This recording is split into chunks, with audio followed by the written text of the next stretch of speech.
most of the offensive guys, so he didn't give me positions. That's the quarterback, I can tell you that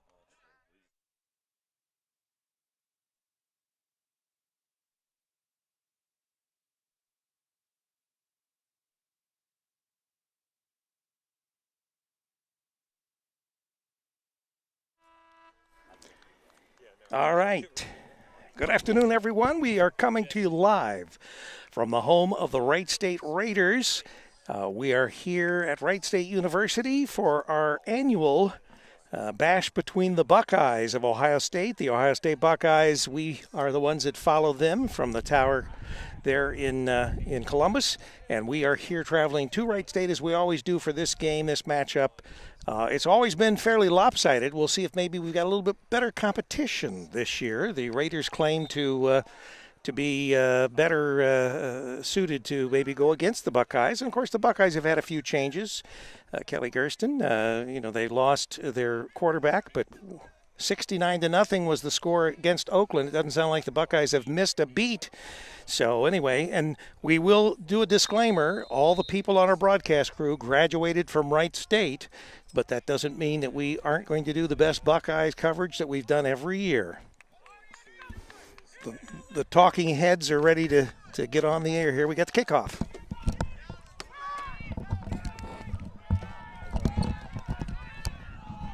And we got a kickoff and a return back to about looks like just over the 40-yard line for Ohio State. Got the sun in our eyes, so I'll do the best I can on numbers, and I'll have Matt hopefully helping me. He's got younger eyes than I do. So Ohio State has the ball to start the game. It'll be first down. Trying to see a ball just over the 40-yard line. Look, not quite to the 41. Spencer Moore's quarterback. Pass completed to number 15. And I don't have his number, Matt. Patrick Parrish. Patrick Parrish.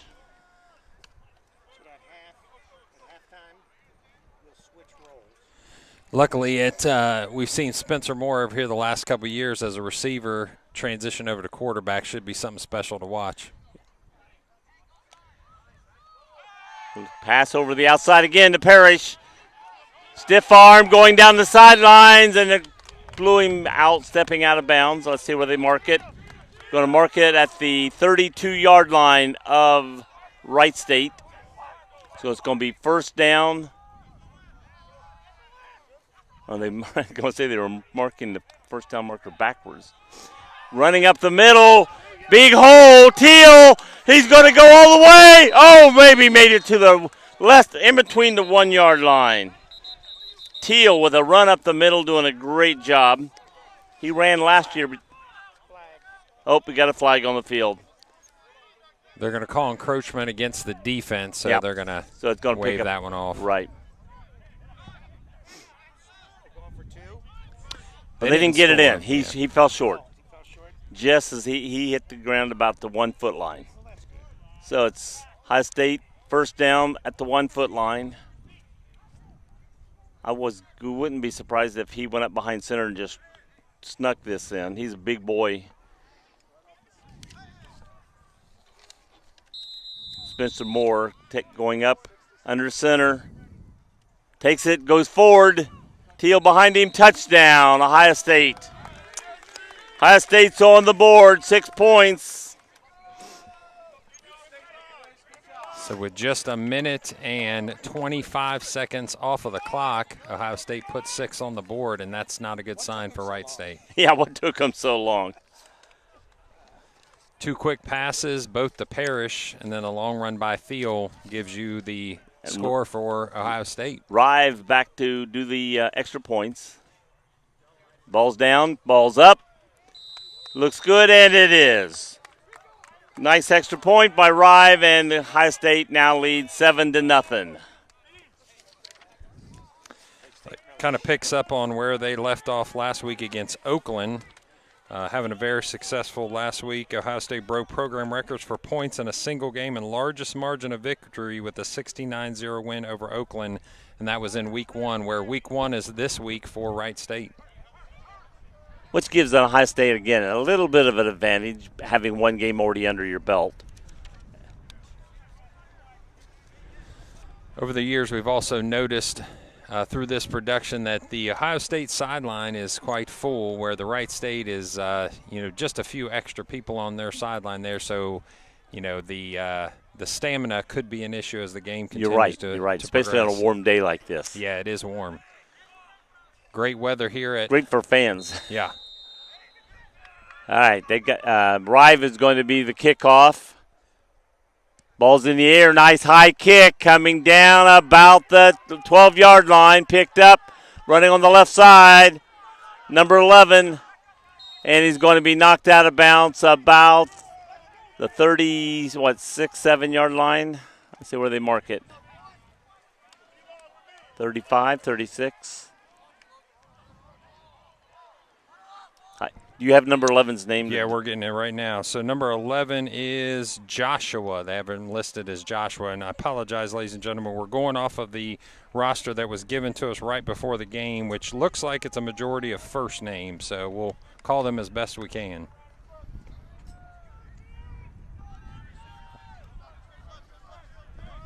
All right. Jesse in the backfield. Got one runner back with him, trips to the bottom, looks at one to the top, going to the top. Oh! Ohio State jumped up to intercept it, but his ball was over his head and over the intended receiver's head. That's number 2, listed as Chad. Definitely had a height advantage on the outside, but ball just sailing over his head just a little bit. Yeah, he big boy. He looks to be about 6'5", 300 pounds, my guess. And but he was down the field pretty good. Yeah, it looks like a Gronkowski type of build. Yeah. Yeah, he's playing straight wide receiver, not a linebacker. Snap back in the backfield, quarterback keeper, but he's hit and brought down immediately by a multitude of Ohio State defenders. Yeah, it looks like led by Jarrett Dyer, a junior, 6'1", 305 from Kenton, having previous experience at Capital University. Huh? Oh, I know it. I probably will later, but my knee hurts. He doesn't have a bad knee. I told him, I said, when Matt stands up, the whole game just about. I would have too when I was his age. All right. Third down and about 19.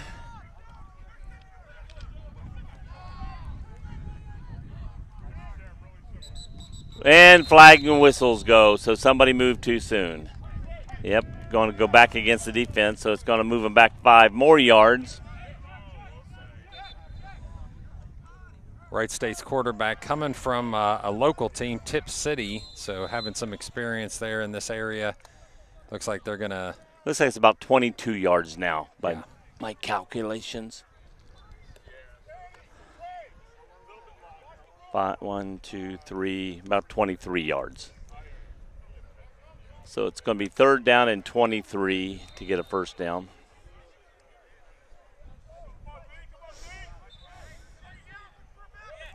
They got to get all the way up to the 46-yard line. Back, starting to run, going to the outside, left side, and brought down quickly. Was that number 10? Number 15, 15. it looks like. Yep. 15. 15 for Ohio State would be Patrick Parrish making a play on Parrish, the way to go, defensive Parrish. side. And, again, that was quarterback Jesse running to the left. He got up to about the 24-yard line.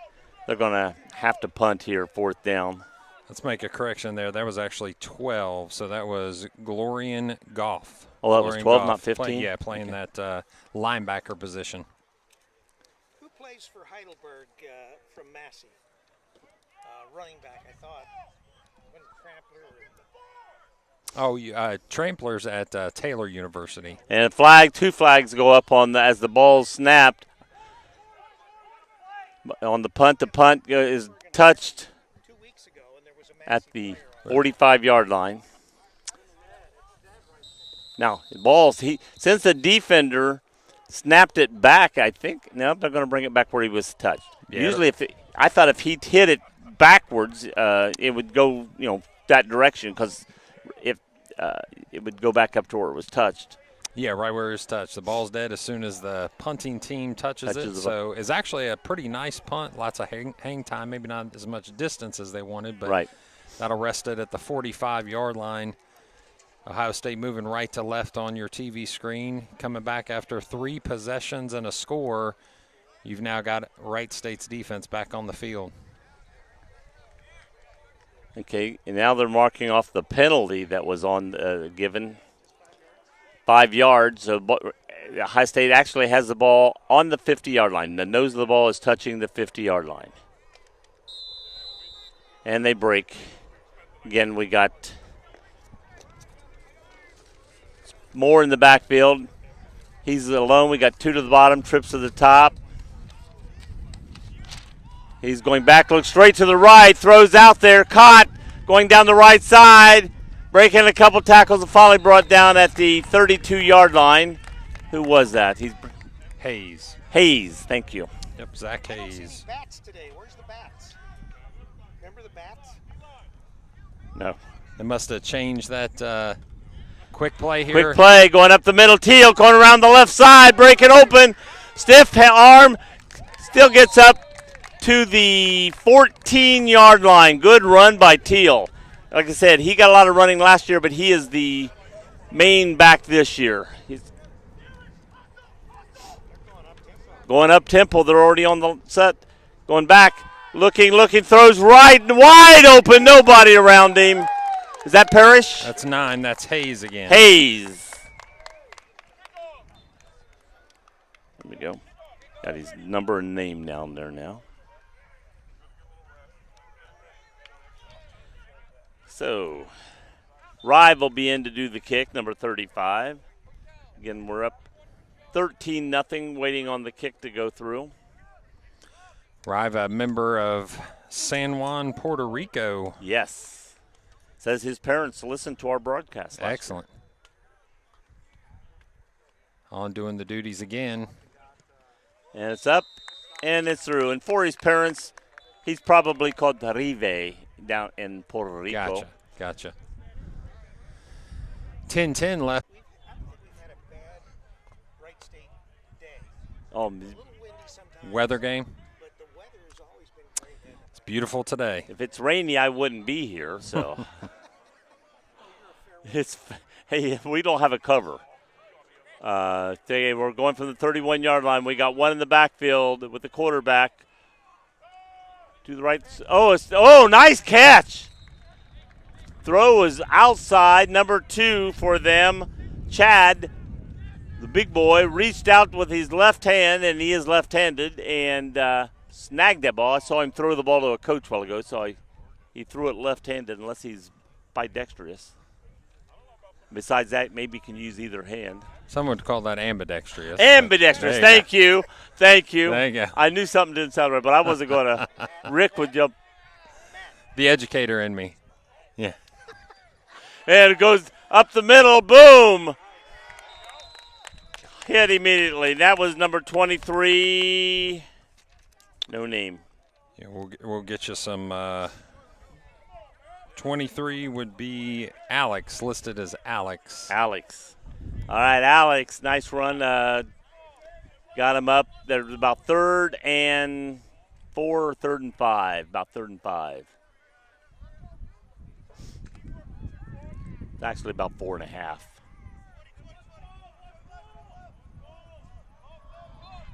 All right. 2 in the backfield. Quarterback takes it, hands off to the second man going through. And he got close to a first down. Let's see where they mark it. Think they may have it. Yep. Yes, it looks like it's at the 32. I think they only needed to be at the 31. First down.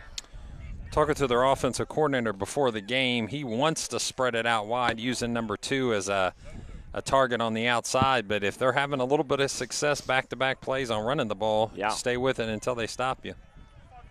All right, again, we got 2 in the backfield. Number 2 down here at the bottom by himself. We got 1 at the top. Quarterback takes it. Looks like it was going to be a keeper running around, but he didn't go. He went nowhere. He stepped backwards and was hit. He was engulfed. Line of scrimmage for Wright State over the last couple of years has been an area that Ohio State's been able to dominate. Hopefully this year find a little bit more space, and it looks like there's already a conversation going on with one of the Wright State offensive linemen to maybe bring down the intensity just a little bit, a little scrapping after the game, after the play. Well, they marked the ball at the 39. The first original line of scrimmage is 42, so they lost about 3 on that play. Mm-hmm. Here we go again. 1 in the backfield. Quarterback's deep this time. Takes the snap. He's running himself around the left side, following blockers. And boom, out of nowhere came a good tackle. Is that 15? Loses his helmet in the process. That was 12 again, 12. so that was Goff. Nice Dorian Goff. He's actually from Mater Dei, so one of the most storied programs in the country out of California. That's high lineage there coming from Mater Dei.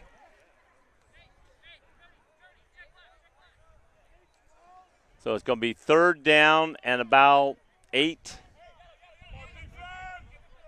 Ball's right on the 45-yard line.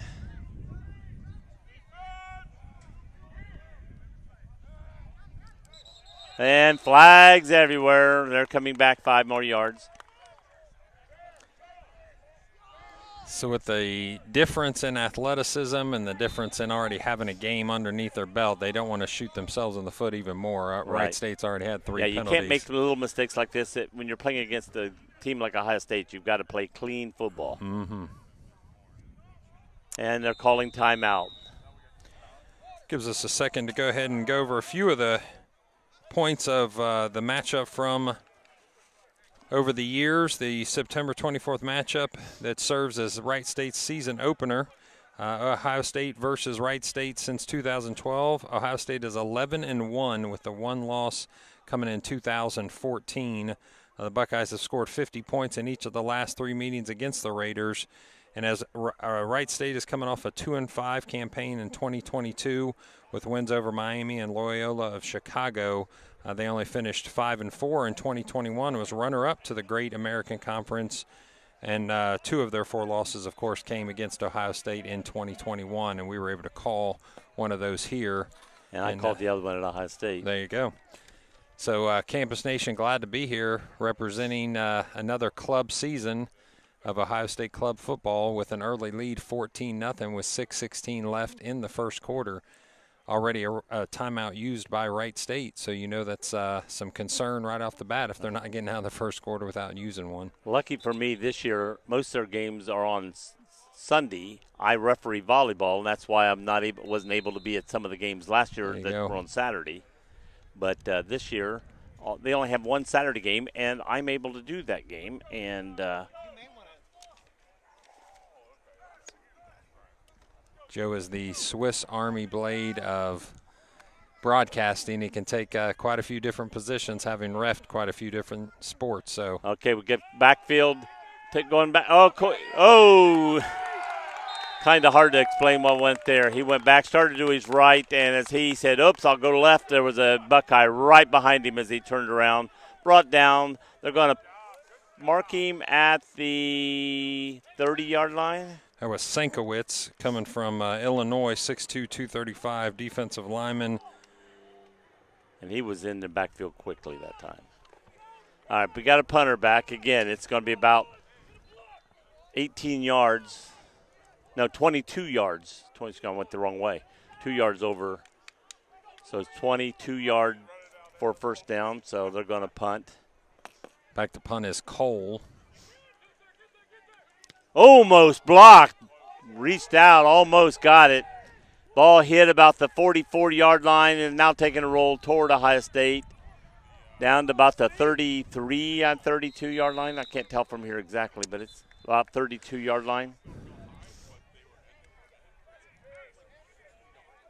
I really like the height of that punter. The ball is getting way up into the air, giving his team time to cover Right. down the field. And number 3 for Wright State's listed as Cody.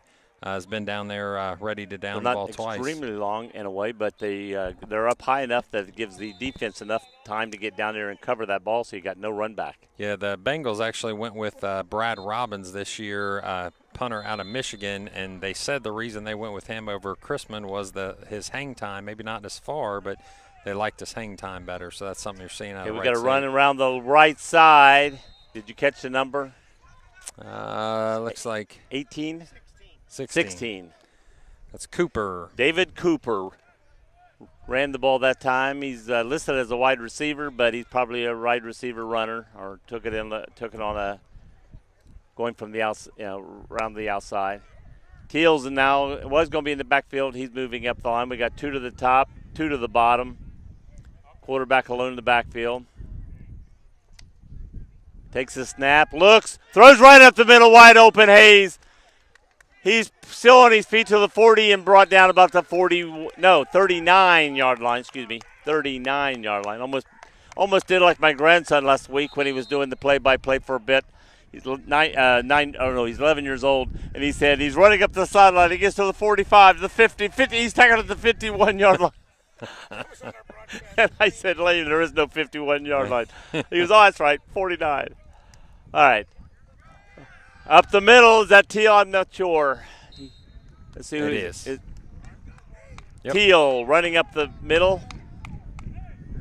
Got to about the 35-yard line. It's going to be second down and about 6. And what could be even more problematic for Wright State is Moore has not run the ball yet, and he is a threat to run at any time. Yes, he ran it last year a lot, and he is not the quarterback. And this year he is the quarterback. He started 1 game last year. Nice pass. Oh, he almost got away. He's going to be brought down to the 21-yard line, I believe. See where they mark it. Maybe they mark it at the 22. Let's see. They're going to give him all the way up to the 20. Okay, first down at the 20-yard line. Got to get to the 10. That was a very good pass. He's got an arm. Yeah. That was Abdul Keita. Abdul Keita. I'll go with you. All right.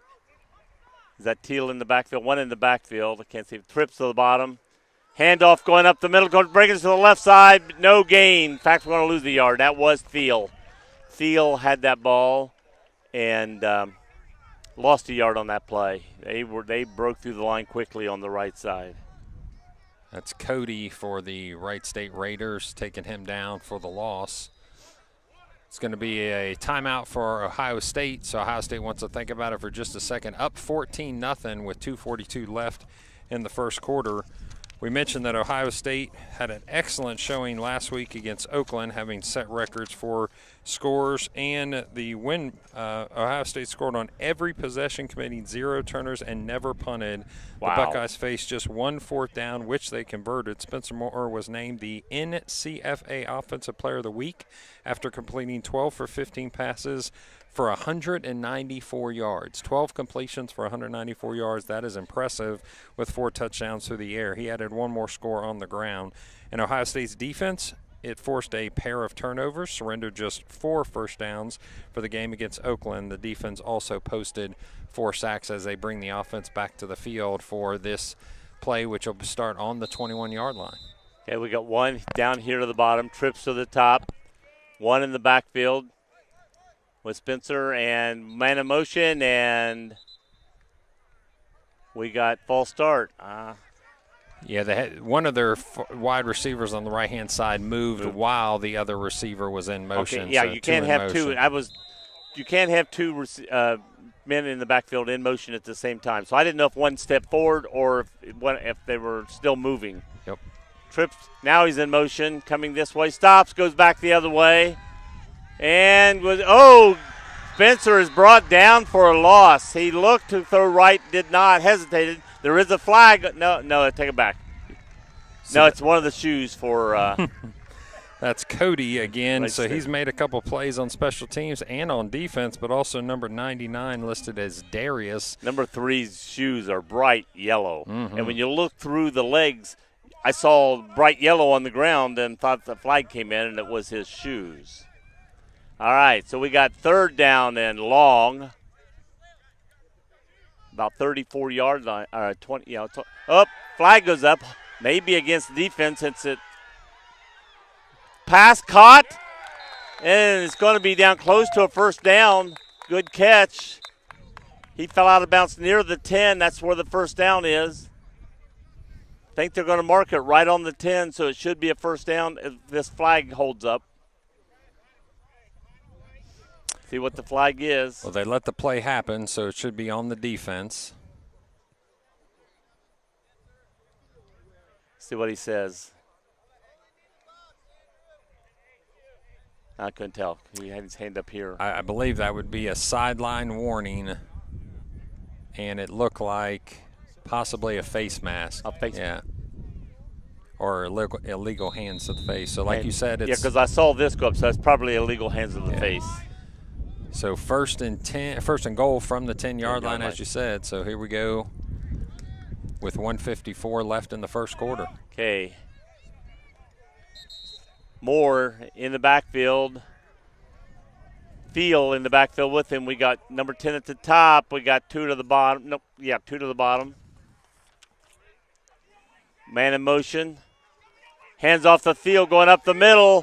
He's breaking tackles. He's getting inside the 5. Maybe down to the 3-yard line. Flag down again. I don't say flag because the last time I did it was the shoes, so. Shoe.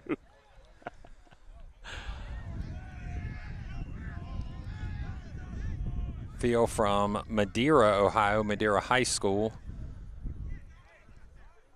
Been a player for the club football team over the last few years. He's listed as a senior. I think I've got a volleyball game coming up at Madeira. Yeah.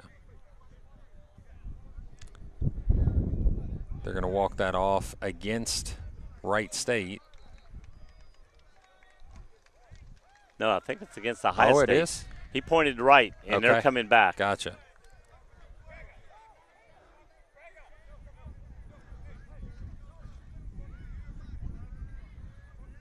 Looks like it was unsportsmanlike conduct.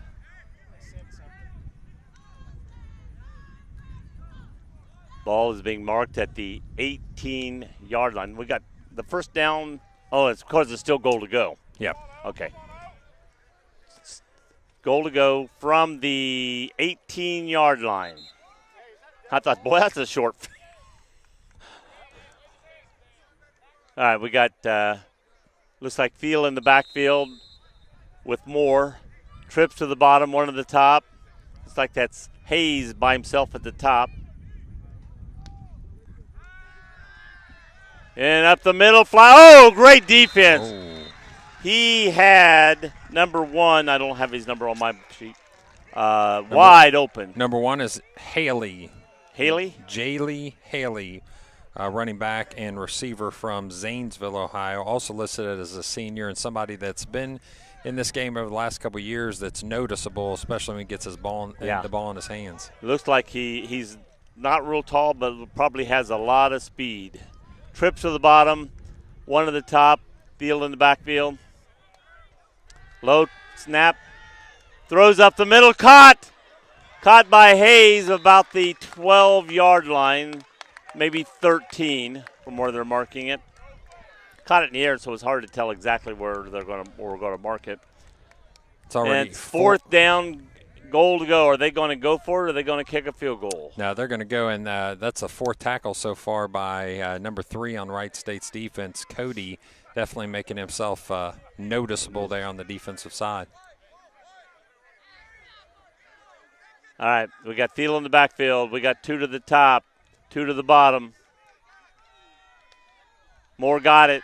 Looks, throws, caught, touchdown. He was like a yard in when he caught the ball. Touchdown. Did you see who caught it? That's Hayes. 9, Hayes. Didn't see him until he walked out of that group. Yeah, conglomeration of red there shows Hayes as the recipient of that pass just over the goal line, which is going to give them a third score in the first quarter, 20-0 with the extra point kick coming in just a moment. First quarter's not even over yet. It looks like we got about 47 seconds left.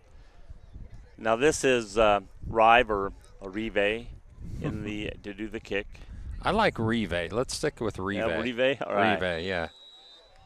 All right, touchdown. Or extra point. Oh, excuse me, extra point. Or whatever, you know. You make up your mind. Extra point. Yeah, not a lot of touchdowns go not through with the a field kick. goal post. I know it. I didn't even say field goal. It was touchdown. Yep. So Wright State needs to gather, although they did cause Ohio State to take quite a bit of time on that drive, so that ate a little bit of time off the clock in order for them not to be able to score. For Wright State's hopes, at least one more time before the first quarter's over, Wright State can take this kick, maybe get one play in, and then see if they can flip the field and come back the other way and hopefully get a little offense going, only having one first down up to this point. The sad part is Ohio State's going to be scoring down there where we can't see. You can't see. I can't see. Looks like it's about a mile and a half away from me.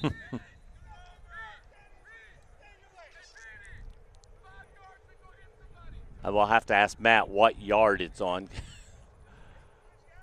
Here comes the kick. It's up, it's high, it's long. It's going to be caught at the 14-yard line, brought back 25, 30, 35, 40, down the sidelines. He finally gets brought down. I thought maybe he stepped out, but I couldn't tell, and he did not. Got over the 50, so for Wright State, their cheering section finally has something to – got an injury, someone down. 11 on that return was Joshua for the Wright State Raiders.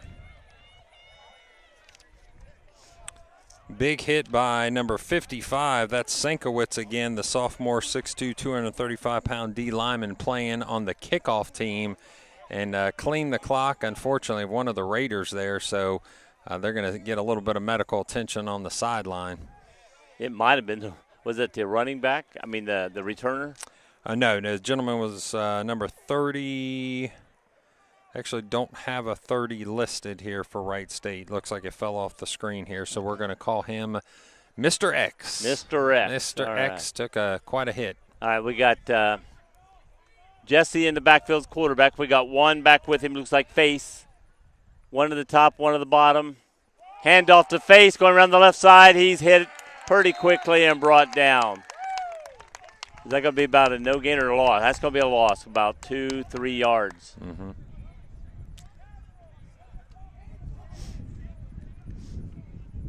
Offensive line definitely struggling to stop the pressure of Ohio State. Not really blitzing. They're getting home with their front three or front five in a either a 4-3 look or a 3-3 stack. It just depends on how Wright State comes up, whether they're in their I backfield or 4 wide. Ball's on the 45. There's the end of the quarter. Ball the original line of scrimmage of 42, so it's second down and 13 as we have the quarter break.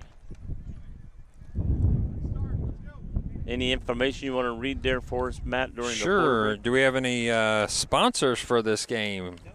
No sponsors. This is sponsored by Campus Nation. Join Campus Nation for all your live events and also archived events on campusnation.com, where you can see a lot of quality high school football over the years, club Ohio State football, Wright State football, many activities that you'll want to see and play over and over again. Campus Nation, always exciting material coming from Rick Phillips and his crack staff of Rick Phillips. I'm the cracked one, yes. Thank you, Matt. I appreciate that. Columbus, or we're going to be at Denison for a game in the press box, and we're also going to be, right at Springfield. We may be doing an Ohio State game at Wittenberg. Gotcha. Denison and Wittenberg. They're taking their JV on? As well as And the same thing with Denison. Gotcha. We're definitely in Denison. I don't know about the And there's room for you at, in the tower. Those of you that are not familiar, club football usually plays a JV varsity schedule against D3 colleges, besides playing club teams for other major schools like Wright State, Oakland, Miami University, and Toledo. the like. Toledo. All right. Here we come after the quarter. We got Wright State in the backfield. Jesse and Face in the backfield. We got 2 to the bottom. 1 in motion. Hayes in motion. Moving him to the other side of the field. Okay, we got 1 on either side. Looking left, looking left, looking left. It's not there. Quarterback's running. Now he changes field. Oh, he's hit and brought down. Does the ball come out? Let's see. Now they're saying down. Looks like the referee said after the forward motion.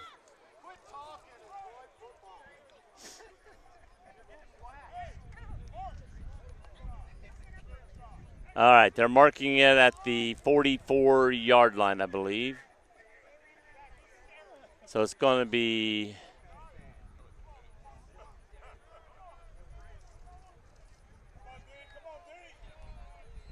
Fortunately, about right a at 14-yard loss for Wright State. Yes, it's going to be about a 20-yard for a first down here.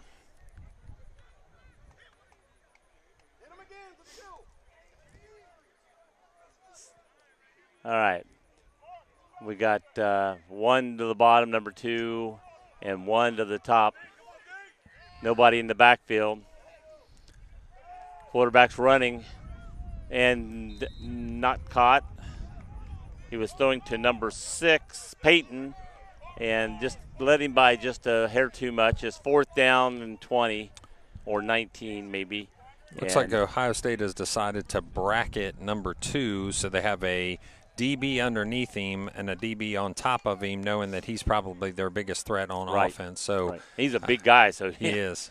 He's an easy target to aim for. So you probably, yeah. And I watched him warming up. He's got good hands. So on the loss of 14, the quarterback rolling to his left was looking to the one-man route, which was number 2, Chad. And unfortunately, because of that bracket coverage, he wasn't open, and that's when he had to eat the loss there. And almost blocked again on the punt. Ball hits, rolls. Ohio State decides to get away from it. And it's going to come down about the 17-yard line. So it's going to be Ohio State ball, first down from the 17 from their 17 on their field. Oh.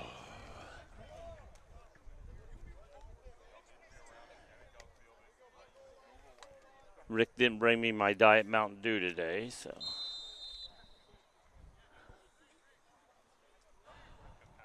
All right.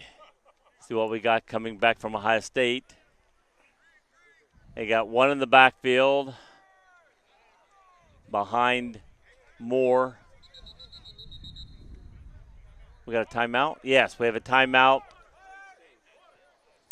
So Wright State State takes a timeout. Must have seen something defensively or maybe been down a player to make sure that they weren't going to give up a big score here with 13:34 left. 21-0 is your score so far. Yeah, don't be like Notre Dame and play the last two possessions with only 10 players on the field. Well, so just a couple fun facts about Ohio State club football. It is entering its 14th season. It's 11 as a member of the NCFA. Ohio State has won 2 out of the last 3 national champion titles and has appeared in 3 straight NCFA title games. Ohio State is 30-4 overall since head coach James Grega took over in 2018. Ohio State also brought in the largest recruiting class in team history for the 2023 season. It features players from 13 different states and countries. The 2023 recruiting class features transfers from FCS and D3 schools in addition to premier high school programs such as Mater Dei, which we mentioned before, and Nazareth Academy in Illinois. Ohio State returned 7 NCFA All-Americans from last season, including Haley, Rittman. We agreed on it's not Rive, but yeah, number 13 making a run, brought down about the 23-yard line. 13 is listed as Jack Lang, a sophomore running back at 5'8", 170. The rest of those All-Pros were Haley, Keita, Dominguez, Rittman, Rive, Smith, and Trey Jones, all names that we've said here on this broadcast before. All right, we got one in the backfield. I think it's Thiel in the backfield, man in motion. Switch to the left side. 2 up top, 1 at the bottom. Going down, throw to the right side. He's open. He's cleared his man. He's got it, number 10, and he's going to march on in for a touchdown. And 10. Keita. What's that? Keita. Keita. Number 10, Keita, took the ball in for Ohio State. Is there a flag? I don't see one. Everybody sort of standing looking around. So the flag is on the field. I believe it's going to be a sideline infraction. No, the other one was against Wright State. We'll see if we can get a call here in just a second. So the play does finish off with the touchdown by Keita, and that looked like it from the catch was about 50 yards running, but from the original line of scrimmage, that's going to be an 80-yard pass play for the 4th score for the Buckeyes. Yeah, I believe they're not allowed to be any closer than that first white line off of the behind the white line. Yeah, the coaches are kind of pushing them back, so I think it's going to be a sideline infraction. And usually your first one is normally a warning. It is, yeah. All right. Review back to do the extra point. And it's through. And over the little fence they got out there.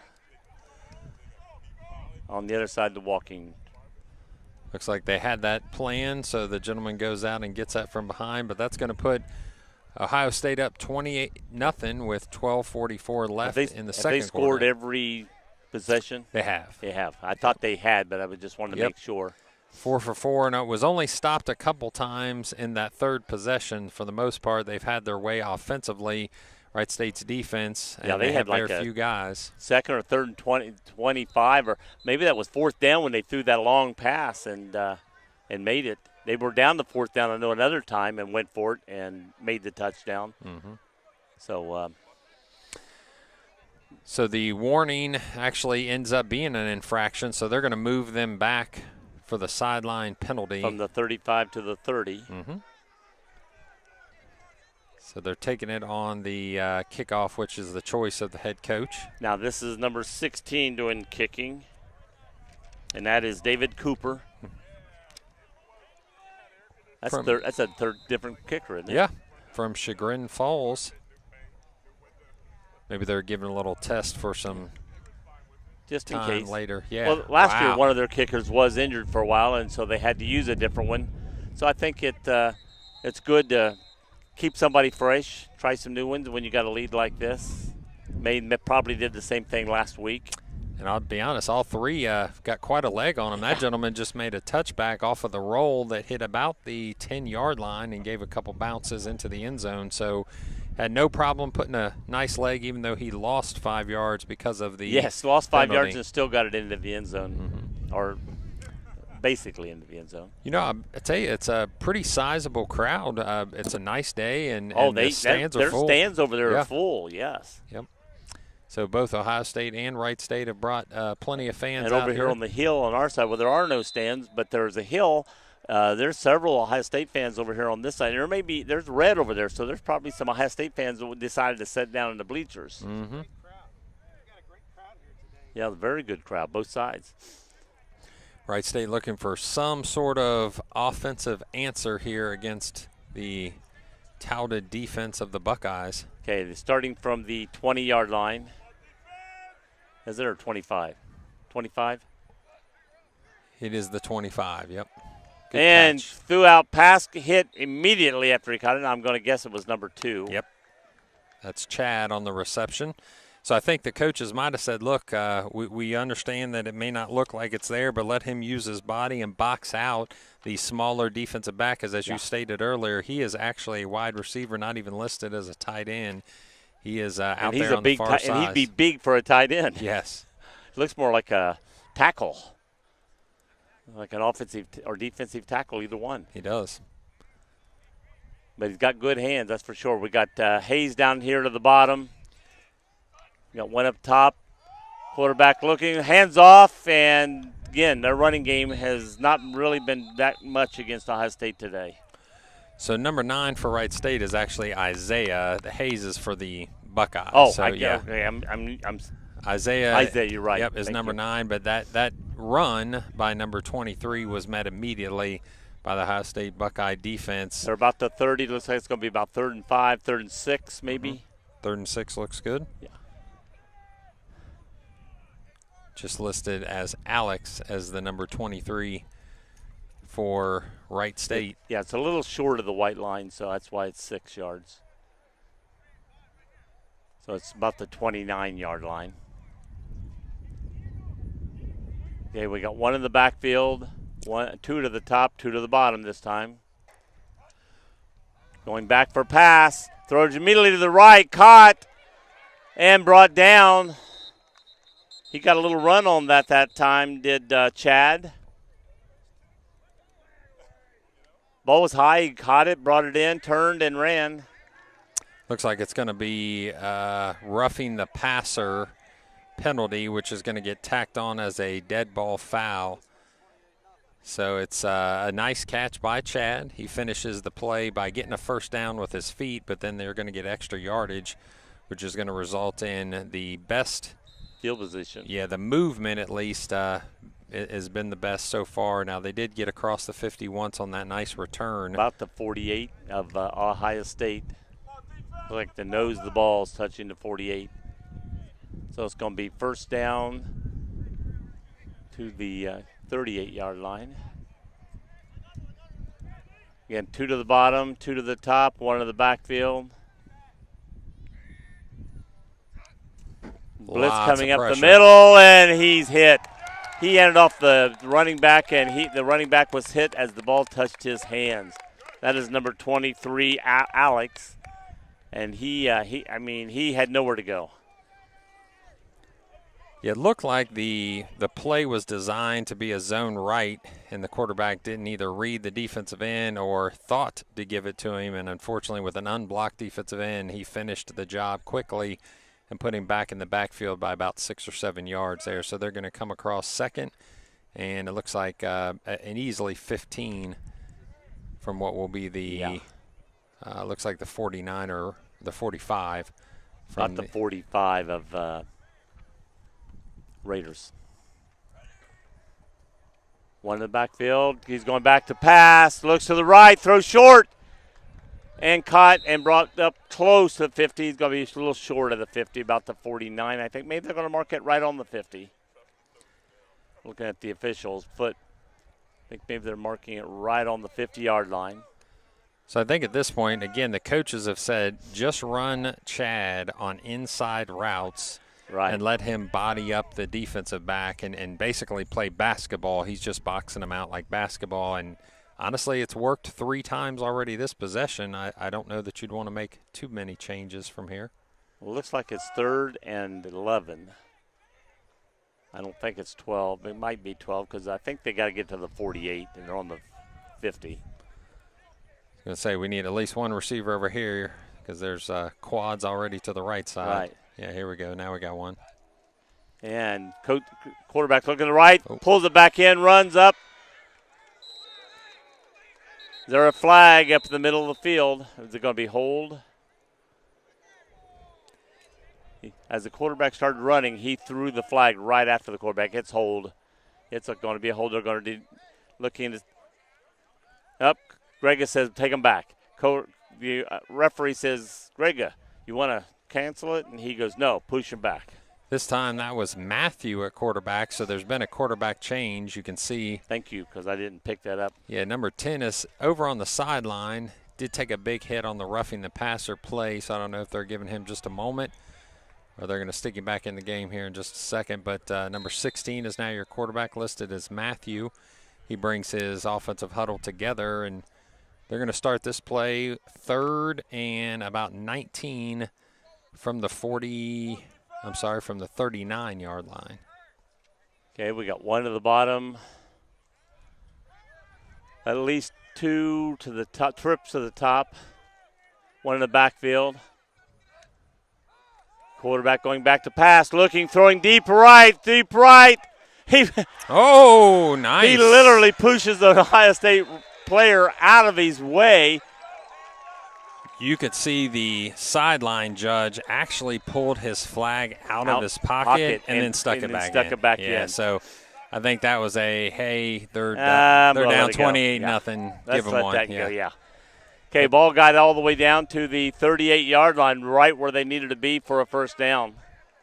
And that's a fourth reception for Chad just on this this offensive possession. So he looks sort of like, get out of my way, kid. I'm coming through. Yeah, he looks kind of tired. He jogs off to the sideline there. All right, we got 2 to the bottom. Hands off to the running back going up the middle, and again, they're going to take a loss on this. Didn't even make it back up to the 40. So it's going to be a 3-yard loss. The only thing that's working besides that long pass play have been quick hitter passes. So they need to get the ball in the hands of the quarterback and release it immediately because there is so much pressure on him from pretty much the moment the ball snapped. He hardly has time to get it to the running back for a running play. Yeah. I mean, for a handoff, and then the running back sits. So, yeah, they're not slowing him down much up that line, especially if there's a blitz coming through.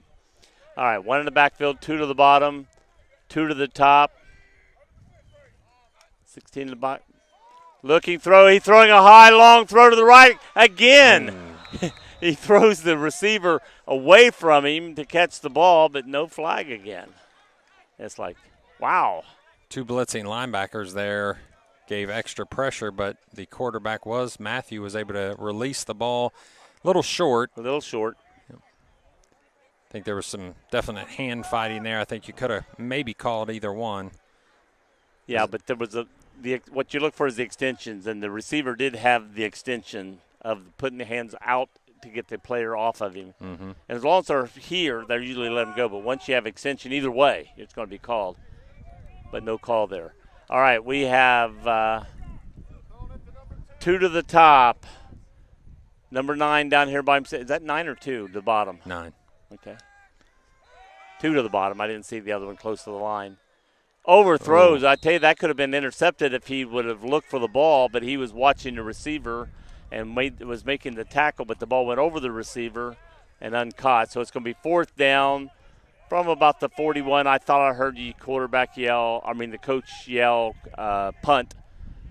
So they're throwing the punt team out on the field. That receiver was Jamison for Wright State.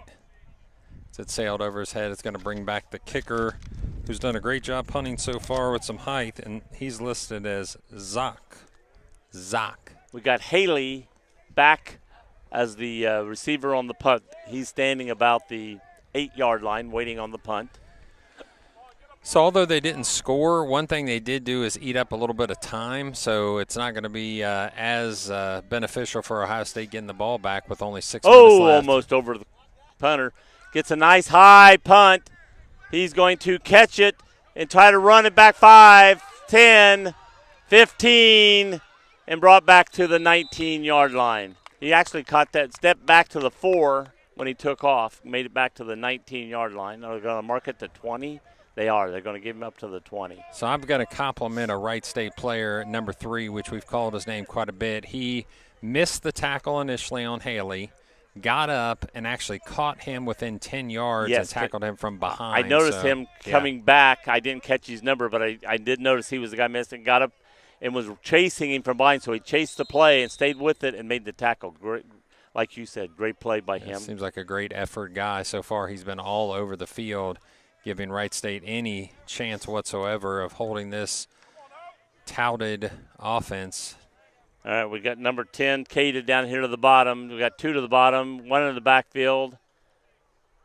Probably Feel in motion. And that's Haley going up the sideline. Not tackle, finally caught up with by number 44. Which is a defensive lineman chasing that play. I was getting ready to say, that's what I was going to bring out as a big boy. He followed that play. He stayed with it. Brought down about the 40, let me see where they mark it, 43-yard line for a first down. Okay, we got 1 in the backfield. And it's a handoff going up the middle of the right side. And he's still on and thrown down out of bounds. And that was Jack Lane. Jack Lane did a good job he got about 7 yards out of that run. Nice job. Looks like Thiel and Lang are similar body types, even speed. Yeah, it's kind of, when you see them back without seeing their number, it's kind of hard to tell which one's there until they sort of turn sideways a little bit. Again, I think it's a note that Spencer Moore has not run the ball yet, so not that they needed, but if they wanted to, he could take a run anytime he wanted. But why get your quarterback hurt, I think is what they're thinking. So deep down the field, wide open in the end zone is number 9, Hayes. Touchdown, Ohio State.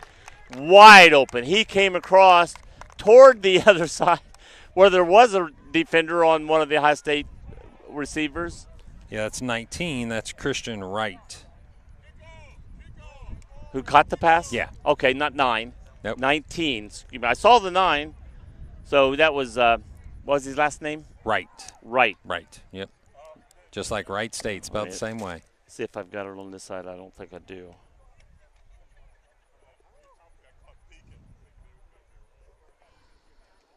Christian Wright. Here goes the extra point by Rive. Up and good and over the fence. It's going to be a 5th touchdown in 5 possessions. 35-0 is your score. 5:14 left in the second quarter. So, again, Wright State must slow down the offense by staying on offense themselves as long as they possibly can, as they did the last drive, eating up just a few minutes off the clock, which gives the Ohio State just one less possession potentially in this first half. Last year, late in the season, I was walking down talking to the players. I went up to the restroom, I think, one time, and they're walking out past me. And I think I asked him, how do you pronounce your name? And I think he said, well, here at campus, I pronounced it Rive. That's what all the guys call me. Gotcha. That's what all the guys call me. Gotcha. But yeah, back in Puerto Rico, I think he said, yeah, mom and dad call me, I'm known as Rive. I like it.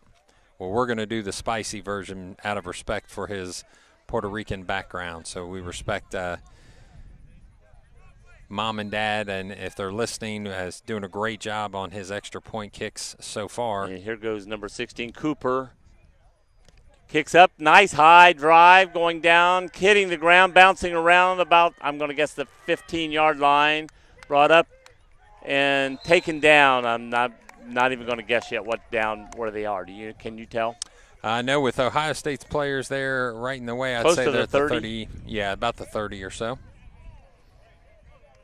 And that's number 5. That's Face. We've seen him in the background quite a bit and also returning a kick earlier today. And they're placing it down, I think, on the 30. Mm-hmm. Nose of the ball touching the 30. Back in the game, number 10 for Wright State. Yeah, quarterback, Jesse. The Tip City alumnus will bring them back onto the field here. Chad getting the play from him directly. If I'm Ohio State, I know where they want to give the ball, and so far the bracket coverage hasn't been able to stop him, at least on the last possession. Well, it's kind of hard to stop him from giving it to him. Number 9's a big boy receiver, too. Mm-hmm. You got 2 to the bottom. Was that 6 and 9 or 8 and 9? I can't tell. I believe that's 0. Is that just a plain 0? I think so. Yep. Yep. As he turns. Ball up the middle. No flags. Going to be about a 1 or 2 yard gain. Yeah, may give him 1 at best. Yeah, but I'm trying to watch the yard marker compared to the thing when I do that, and it doesn't look like it's very far off the 30. Yeah. The ball looks like it's actually touching the 30 from this side instead of the other side, so it's not much of a gain there. He gained a ball length worth of yardage there. All right. And we got Jesse still in the backfield. He's got 1 back with him. 2 to the top, 2 down here to the bottom. Ball up the middle, run. That's one of their best runs of the night, I think. They caught him on a blitz. There were 2 Ohio State defenders blitzing off the offensive left side, and they actually ran it to the offensive right. Right. So kind of caught him in the in the pinch there and was able to get some positive yardage. As you said, probably one of their most successful runs. It's going to net him about 4, almost 5 yards. Yeah. So they're up to the 35. They're touching the 35 on the other side. It was touching the 35 on this side. So we'll say 5 yards. Mm-hmm. It's going to be, was it 3rd and 5 now? It is.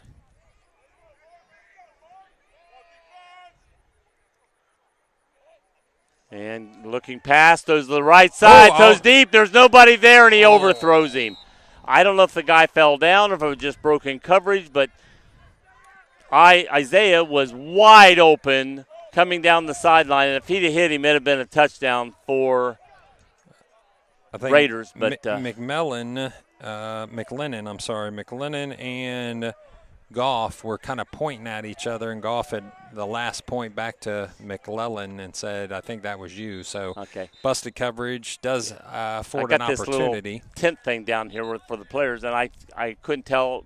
I was sort of blocked right there if he got just beat or if he slipped up a little bit. But if that was a good pass, he'd have had it for a touchdown. It's going to be a timeout for Wright State as they burn, I believe, their last one there. For the last one? I know they've called at least one before. Yep. So 35-0 is your score. 2:21. Again, the positive thing for Wright State at this point is just to eat up as much clock as possible. The score being well out of hand, so 35-0. 2:18 left. Is that 2:16? They listed as 2:18 right now on the clock. So almost finished with this second quarter. If Wright State can keep the ball and keep the hands out of the hands of Spencer Moore, they can go into halftime 35-0, regroup, and try to get a score on the board. And if you're Wright State at this point, Joe, honestly, isn't that all you're trying to do is have a possession where you score in some way, shape, or form? You don't want to be skunked. You don't want to be – And, again, yes, when a team gets so far behind, you got to realistically know you're not going to win this game. Mm-hmm. But what you do as a coach, you try to win this battle. Yeah. And you're setting up for future games. You know, let's work on this. Let's get to – and if you can find something that works, then you can be positive about that. Right. Win a possession, and right now Wright State has done okay or average on 1 or 2 possessions, but right now they're going to have to punt again, being 4th and 5, deep into their side of the field. They're going to fake punt. And he's going up the middle, and I think he may be – I think a football length short, but let's see where they mark it. It's going to be close. It's going to be real close. Ohio State's clapping their hands, but let's see where he marks it. Yeah, he has to touch the white line. I don't think he's touching it. So it's a Ohio State ball with short field. I mean, I can understand Wright State trying. There's no harm in that. I mean, they had to take a timeout because of some personnel issues, and I think the coach at that point said, why not give it a try? We're down 35-0 in the first half. And I'm sure Ohio State probably with the timeout said, hey, guys, be aware, be aware. Ohio State wants time back on the clock, and there was a running clock for about 6 seconds there. So Ohio State, you can tell, wants to put the pedal to the metal and get another score before this half is over. 139, 35-0 is your score with Ohio State in good field position off of the failed fake punt. They'll take possession at the 39. 35 seconds. More in the backfield with Field. Field's now, again, back in the backfield. We got 1 to the top, 2 to the bottom. And they're throwing to the right. Hayes has it. Running down the sideline. Short of a first down, I believe. Out of bounds is going to stop the clock, so they just eat 7 seconds off of that play. 1:32 left with a good first down run. Oh, there's a one up there. I thought there were just 32s. It's hard to see that one. It's a sneaky one. Boy, it is. Hey, I don't care who you are. It's hard to see that one.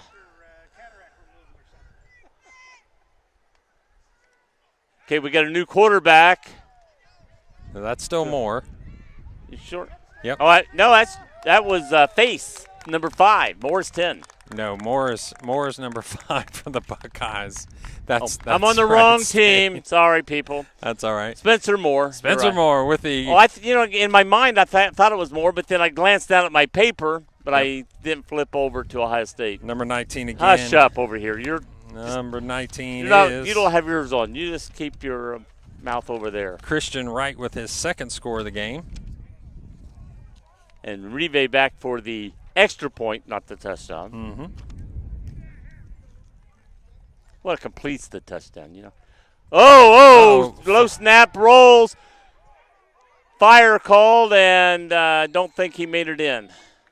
Going to be a failed attempt off the bobbled snap. I will say that there's been about 2 or 3 snaps on those extra points. And that was very low hit, Yeah, and he couldn't quite get it up. And when then he tried, it fell back down. So he scoops it, turns, tries to run in on the right side, and comes up short. So Ohio State has scored every time they've got the ball this year, except on that one extra point. Yeah. So And that's the only negative they have on their scoring.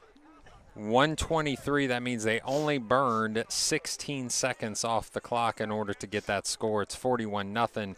And exactly what Wright State didn't want to happen is what happened, and that was one more possession and one more score before the half. Now, at this point, if you're Wright State again, you've got to just run the ball 3 times. Which I think is one reason they wanted the first down. If they ran that first down, which was just short, they would have still had the ball. If nothing else, ran the clock out. Even if they didn't score, they ran the clock out, and that ended that. Time is their enemy at this point. They want to try to shorten this game as much as possible. Ohio State's kickoff team swings the arms, get ready for Rive's kick. That's going to be another good one. And there was a flag thrown as the ball went over the fielder's hands and then picked up. I don't know what the flag was. I thought it was a flag. It was a flag. One in the referee in the end zone. Yeah. So we'll get you a call here in just a second. I believe it was too many players on the field, and there was a Wright State player trying to exit the field at the last minute because he kind of picked it up and just dropped it into the ground, which means it wasn't a aggressive penalty. Right. Here he comes walking over to Ohio State to explain the call. See what they want to do. Yeah, so it looks like he didn't have a player clear the sideline before the kick was in the air, so that's going to be a penalty against Wright State. Looks like they're going to go ahead and set the ball. Yep, so it's a decline penalty, and they're going to say, let's get going with 1:13 Well, I was left. wondering if they would be on a re-kick 5 yards back or if it would be 5 yards off this. I'm not sure. That would have been a I think if it was a re-kick, he might have just said, no, let's not re-kick. Let's just take it where it's at. Yeah, it was a procedural penalty, so he could have called for the re-kick, but he said, let's just take it right there. And 16 back in the game. Quarterbacking and brought down. At this point, that's tried to run to the right. Clock's running. Sankowitz with another play on defense. He's been called quite a few times. We're under 1 minute now. I don't have to worry about seeing that one. If you're Wright State, just run the ball another time. Try to eat up as much clock as possible. At worst, you have to punt. But they're going to go ahead and pass. Oh, and bad pass. I don't know if he was hit but the pass went not very far, about 2 yards past the line of scrimmage at best. Yeah, unfortunately, that's going to stop the clock with 40 seconds left. Yeah, I thought that. I'm like you. If you go back to take a snap and you let it go down to 2 seconds every time you snap the ball, they can run the clock out. And they went back and passed the ball. Unfortunately, I've been on that side of coaching before where you want to eat up as much time being down by huge scores. And at this point, even though you may not be a run-oriented team, you need to just eat clock. Oh, and then he does a light throw out to number 5, and it's about head high, and number 5 goes right through his hands. It was just like too easy. Unfortunately, number 5 is the gentleman just on the last play was kind of snapping at his coach and yelling. That's face. So now we still have 27 and a half seconds on the clock.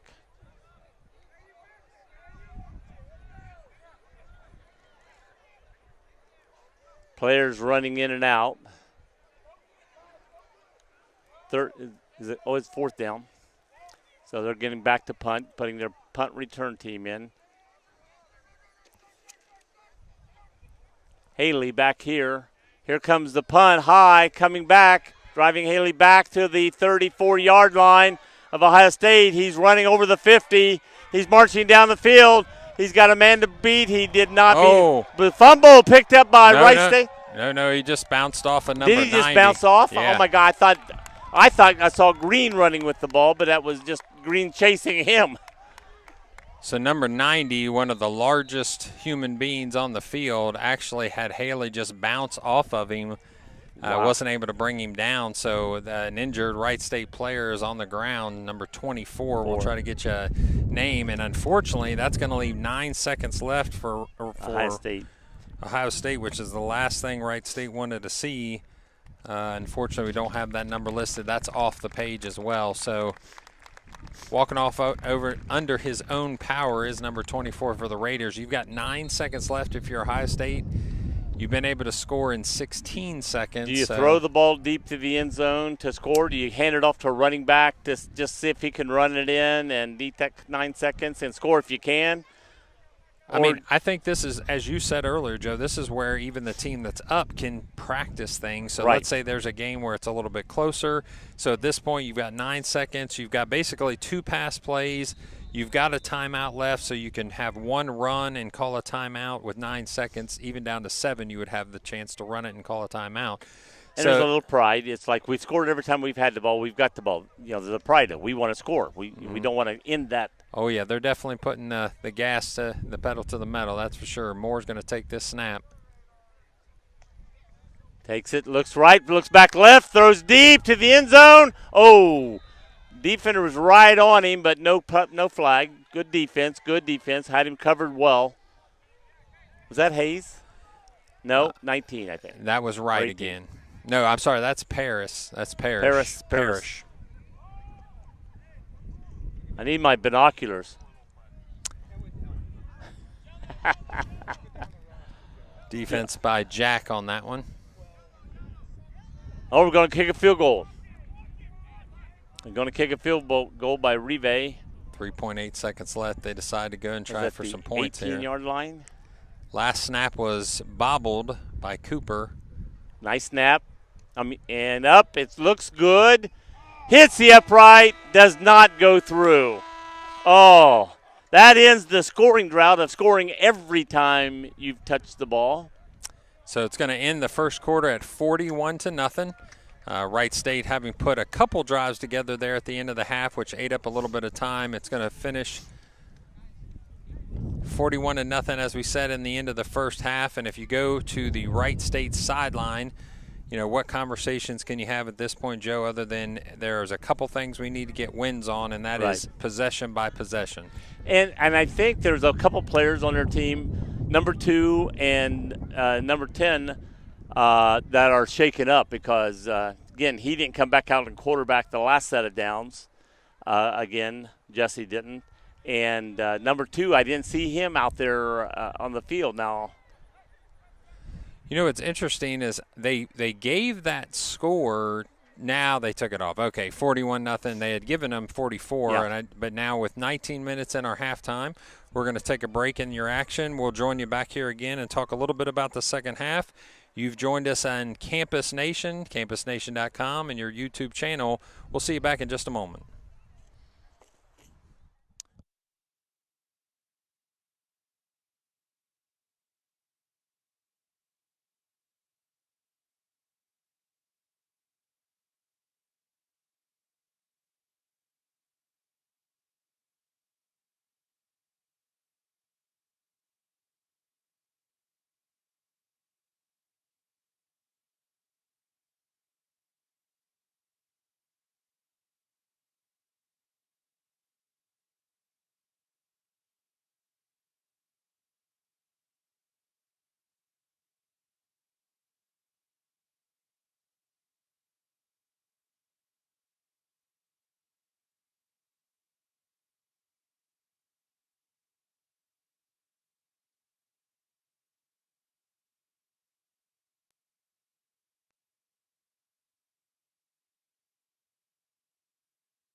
We're at halftime on Campus Nation.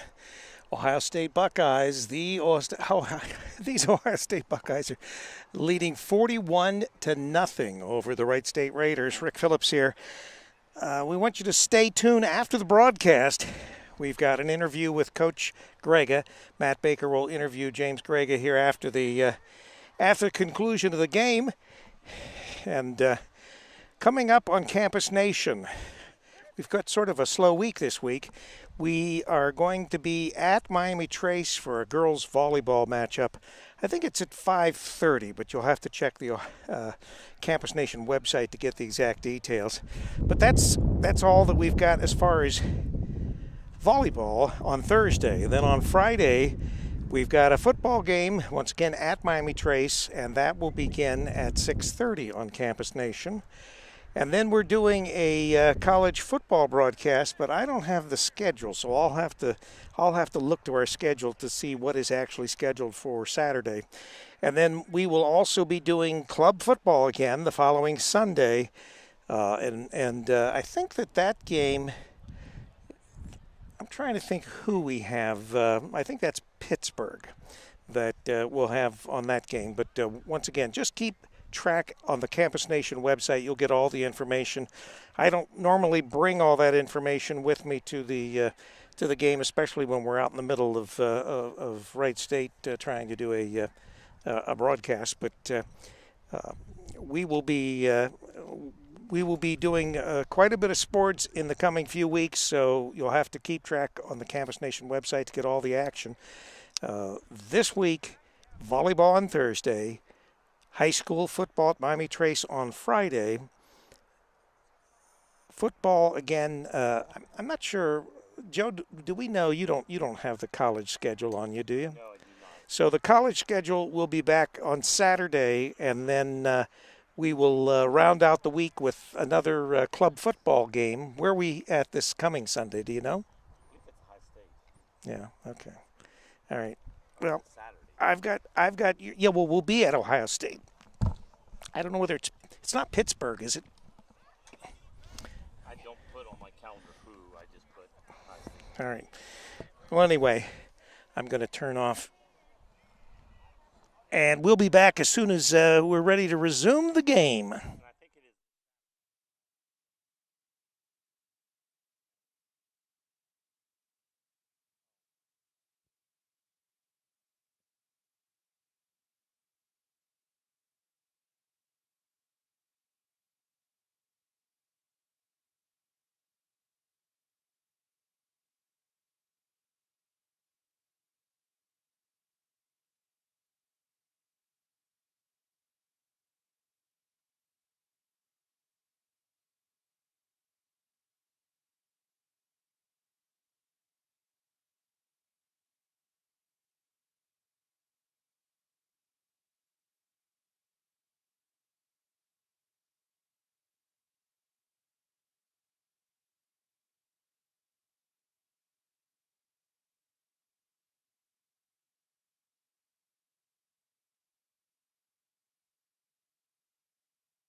And we're back here for the second half.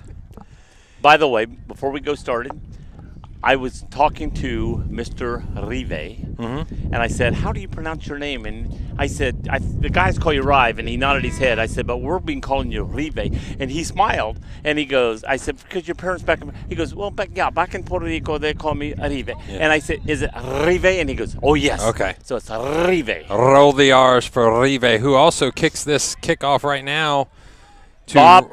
Wright State. Bobble just a little bit. At the 20-yard line and brought back to just over the 25, maybe the 28-yard line, I'm thinking.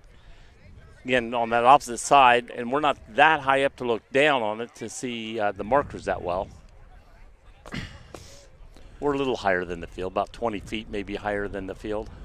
So the Wright State offense, after trying to put together two drives to eat up a little bit of time, ends the first half with no points on the board, just a couple first downs, and having crossed over the 50 just twice. Their defense has one thing to be proud of.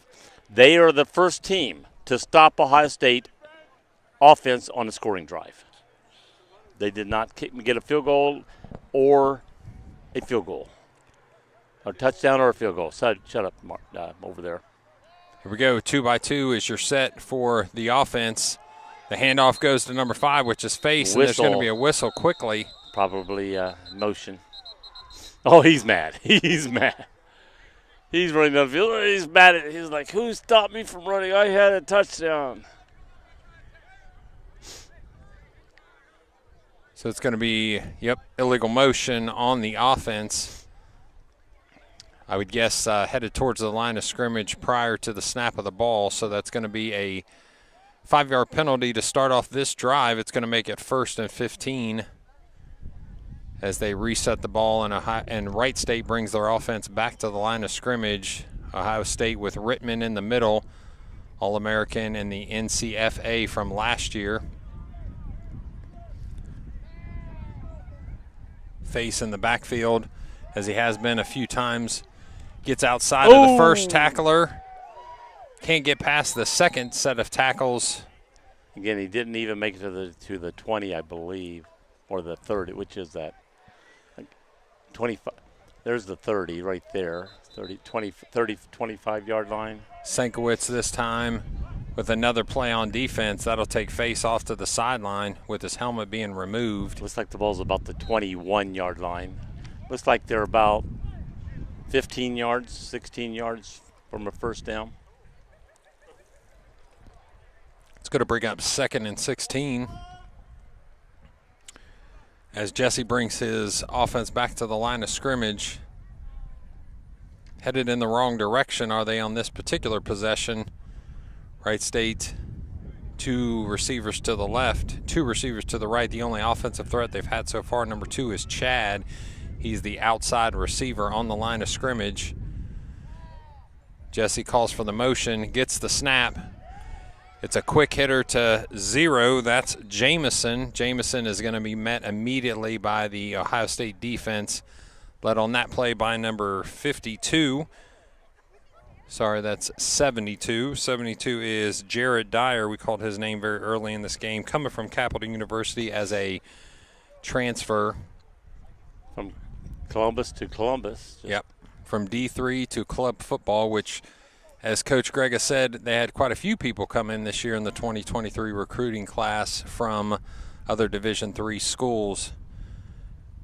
As we stated earlier, that's something that we see club football play JV D3 schools quite a bit, as Ohio State will do for at least 2 other than the next 3 games. Look to the right, deep.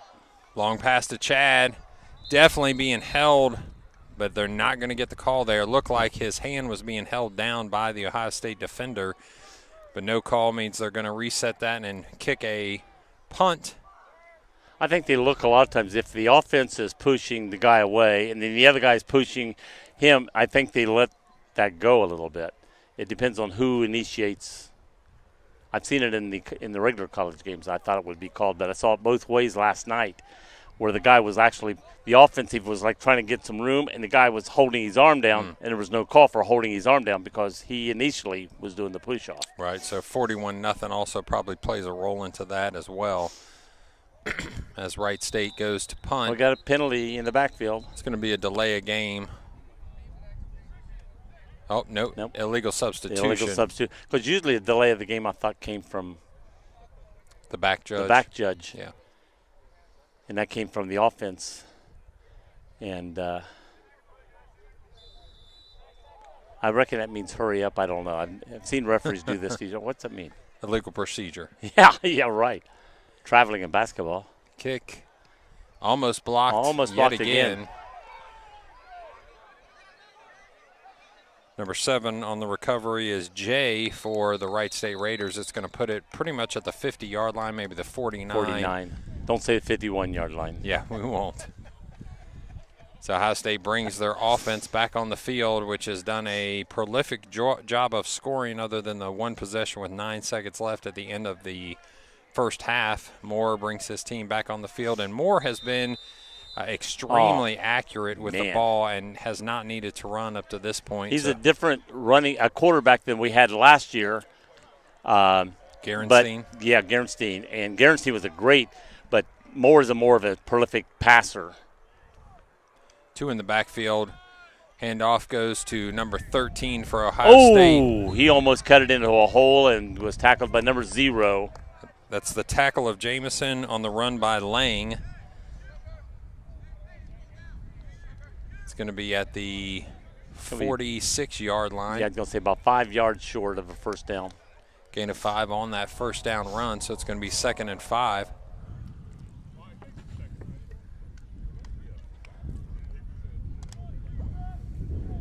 Okay, we got Hayes going out to the far left.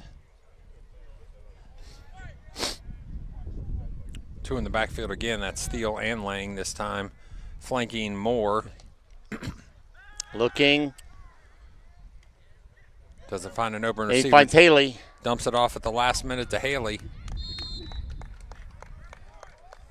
Is that about the 28-yard line, 27-yard line? As the ref sets the ball. Well, maybe 29-yard line. Gee.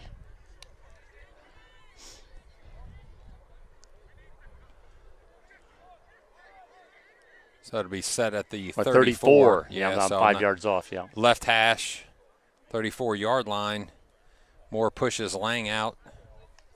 The snap, this time to Thiel. Quick tackle by the Wright State Raiders. That's Cody, which we've called his name most of the game for the defense. Also number 6 on the play is Peyton. I don't think he made it to the line of scrimmage, did he? Nope, actually he's going to lose a yard on that. So a successful defensive snap for the Raiders this time, which have been few and far between. Going to be about 2nd and 11.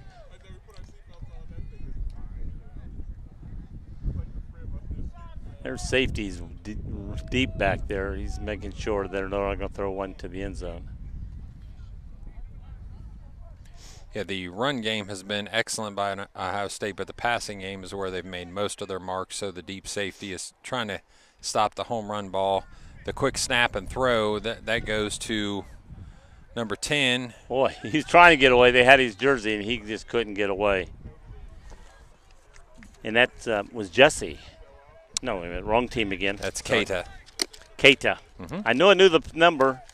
Wrong team. Got to look down real quick. Keita caught that ball, and he almost broke it, but the guy had his jersey and just wouldn't let him go. Yeah, Jameson had a hand on that, did a great job holding on as the rest of the team brought him down. It's going to be 3rd and 6. Ohio State spreads them out wide, 2 and 2. Thiel to the left of Moore. You get the call from the line of scrimmage as Moore underneath gets the snap. The throw outside again to Keita. This time he breaks loose. Yeah. He's going to run into the end zone and score. That's the Buckeyes. Oh, flags everywhere. 3 flags come in from all over the place, and that is Cody being brought down, I believe, at the last minute by an Ohio State offensive player. And defensively, that's been the best player that they've had so far. He jumps up, runs off to the sideline, and he'll have to recoup as his helmet came off for at least one play. So Ohio State with another score. It's going to turn 41 into 47 before this play. extra Let's point. see what this flag is for. They're all huddled, discussing.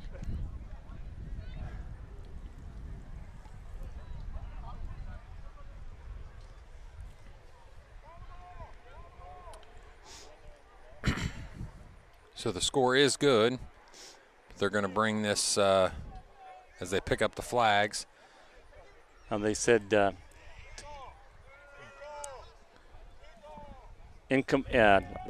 unsportsmanlike conduct is what the call was. And I believe they actually called that on Wright State. They did. They called on Wright State. So we're going to see if it's on the kickoff, see where they mark the ball. Yeah, we'll be given on the kickoff unless they want to take it on. Because I didn't see a wave off. I saw him point that way. I saw him put the arms out. Then he went over here and did this. And I don't know what that means. And, uh-oh, there goes papers running, blowing everywhere. I can't go. I'm going to trip over a microphone here.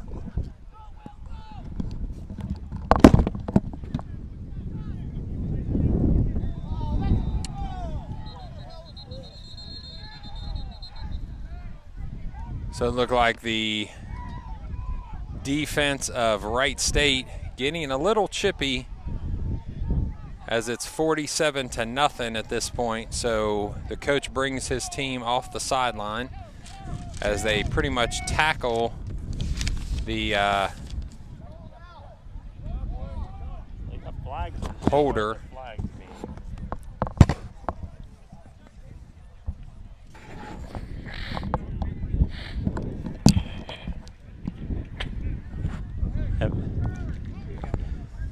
So unfortunately, it seems like Wright State's getting a little frustrated after a unsportsmanlike penalty on the touchdown and what's going to be more than likely another one on the point after. So as the refs join together and figure out how to do this, we're going to give you a last update here. 48-0 is your score. Unsportsmanlike roughing the kicker against Wright State. So what already was going to be a penalty on the kickoff seems like it's going to add another, 15 yards to that. So they're actually going to kick off from the 40-yard line of Wright State. Now, if you were ever going to do an onside kick, would you think you might try it now? That if you got it back, you're well on your own side of the your other side of the scoring part of the 50. Not up 48-0. I probably wouldn't. You would rub it in, yeah. Yeah, I probably wouldn't do it you're right. when you're up by 48-0. I'm just looking at the area and wasn't thinking of the score. Right. So I'd say at this point, but they he does do a little pooch kick. Yep. Off the hands of the Wright State Raiders and brought down quickly by Ohio State. And that's deep in their territory. It's probably about the 15-yard line. I can't tell for sure. I'm trying to.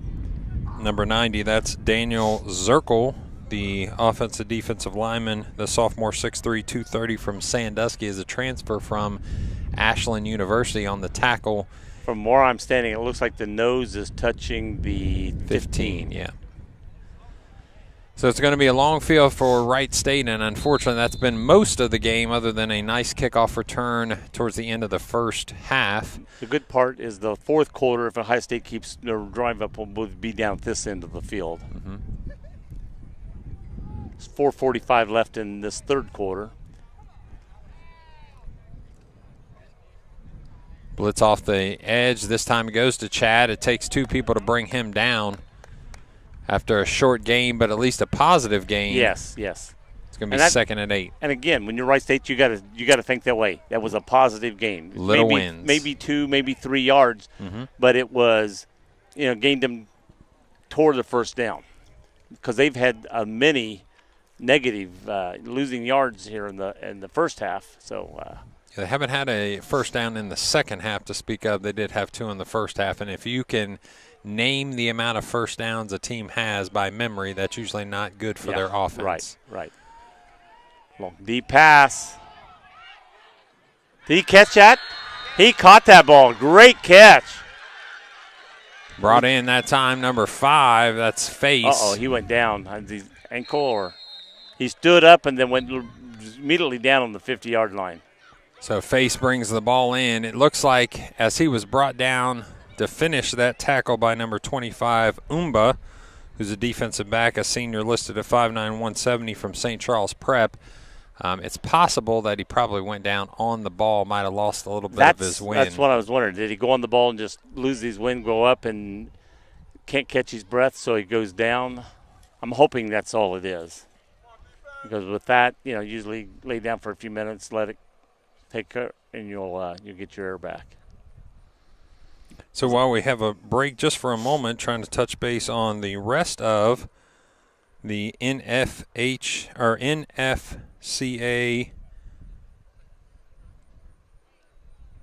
NCFA. National College Federation. Club. National Club. Yeah. Okay. National Club Football. There we go. Yeah, National Club Football Association. With the games that already been in the books, and he's up on his own power there. Ohio State is already 1-0 coming into this contest as Wright State is 0-0. Toledo also has a win. They're 1-0. So Toledo and Ohio State tied for the Great Lakes East lead as Wright State brings their offense back onto the field and now sets up in a 2-by-2. That's Jamison to the left, also number 9, which is Isaiah to the left. Next Sunday, Ohio State plays Pittsburgh at Ohio State. Also in the East Division. High snap, but the ball is grabbed out of the air by number 10. That's the quarterback, Jesse. He gives it to 3, which is Cody. Got back up to about the 44-yard line, almost the 45. He may be marking at the 45. So it's going to be no gain on the play as he gets back to the line of scrimmage. Back into the game, number 23. That's Alex returning to running back as Cody If gets Toledo off the keeps side. winning, Ohio State plays them, I think, their last game before playoffs at Ohio State. Ohio State known as a national champion 2 out of the last 3 years and has been in the title game all 3 years in a row. That's way in the air and almost intercepted by number 21 for Ohio State. That's Christian Allen. I thought he was going to tap it up enough that number 2 was going to be able to run underneath the ball, but he tapped it the other direction.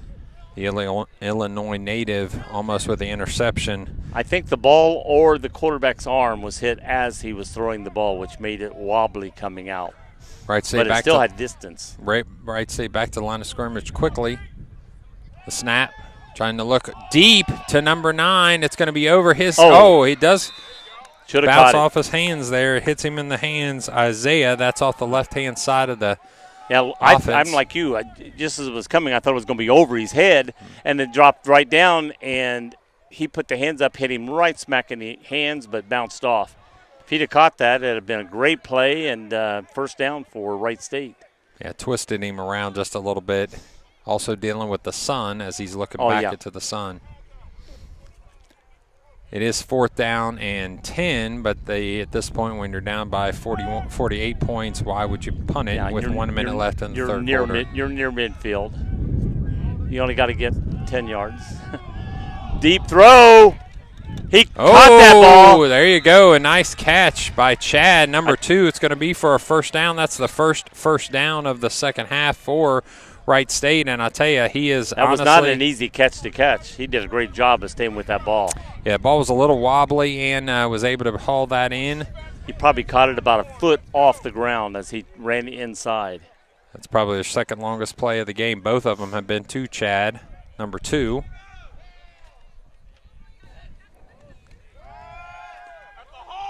Oh, going to come back. I saw a flag come down, and usually that shows holding on that side as the quarterback made his way this way. Yeah. So it's a shame for Wright State because quarterback was making some decent yards out on that play, about 5. Yeah, the left tackle was unfortunately not only holding but threw his guy to the ground, and as soon as you do that, you make yourself obvious to the back judge there, which is where the hold came from. So they're going to count off that hold. That is a spot foul, so it's going to be a tough penalty as the third quarter comes to an end. 48-0 is your score, and Wright State luckily eating up a little bit of time by just getting that first down. That's one thing I was getting ready to say. If anything happened in that quarter, Wright State won it by eating up a lot of time and not letting Ohio State score 2 or 3 touchdowns in that quarter. Mm-hmm. Ohio State did get 1. So we're going to start the we're going to start the fourth quarter here in just a second.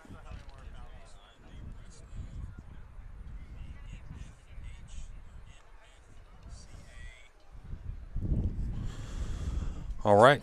So just a note, we're looking at the roster of Ohio State as they represent over 15 states and countries.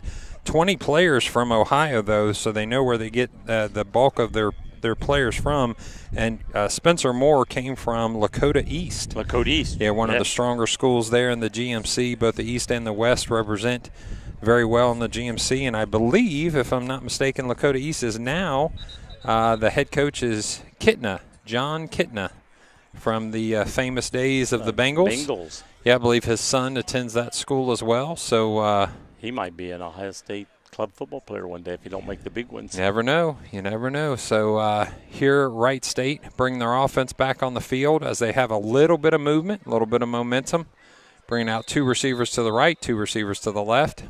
Haven't seen Face back in the game yet after that long catch that took him out of the game because he landed on the ball. A quick pass underneath this time to 0. That's Jamison. Chad on the sideline, which has been their only offensive threat mainly so far this whole game. And it looks like they are tending to Face on the sideline there. The trainer is trying to figure out if he's got an injury there. So we'll see if he can get back into the game for Wright State.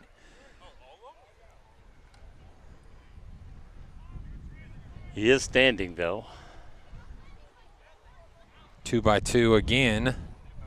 In the backfield is number 23. That's Alex, along with Jesse, the quarterback. The snap, he looks immediately to his left. The long pass, this time it's going closer to an Ohio State Buckeye. That's number 25. That's Umba, who's made a couple plays so far from St. Charles Prep.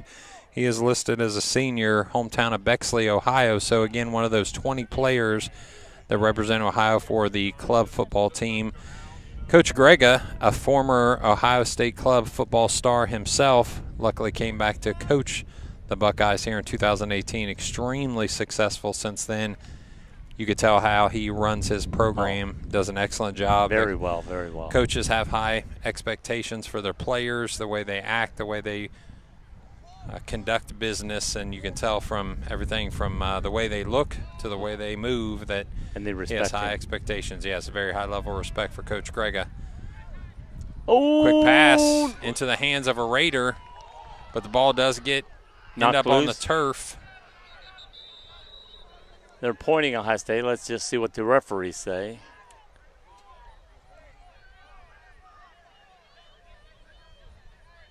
They're still at the bottom of the pile, tugging and pushing and tugging and pushing.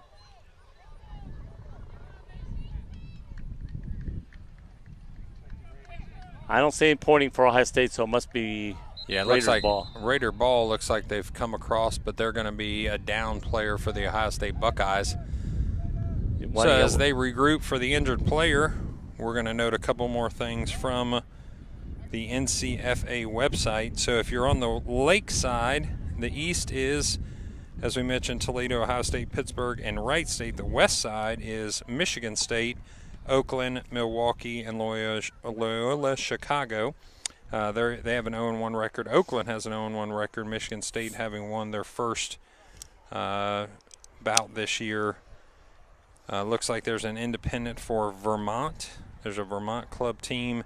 Then you've got George Mason, who's also been at the top of that leaderboard for many years in a row now. Clarkson, Longwood, Coppin State, Sacred Heart. The South Atlantic made of Gordon State, Central Georgia Tech, South Carolina, and Columbus State. So a lot of East Coast representation there, as well as a little bit of West Coast, but you don't get a lot of movement from those West Coast teams because most of these teams follow on the right-hand side of the country here. So the Ohio State player that was on the ground walked himself off the field. So defense gets reset. This time an I backfield. A little bit of movement up front. Yeah, that's going to be forward motion there. So a fourth down turns into what potentially is a first down. Right, because they moved that pile. Referees called time on the field. Is there a flag? Oh, flag back here, yes. Side judge coming into the umpire. So the I backfield was going to net them what could have been a first down potentially.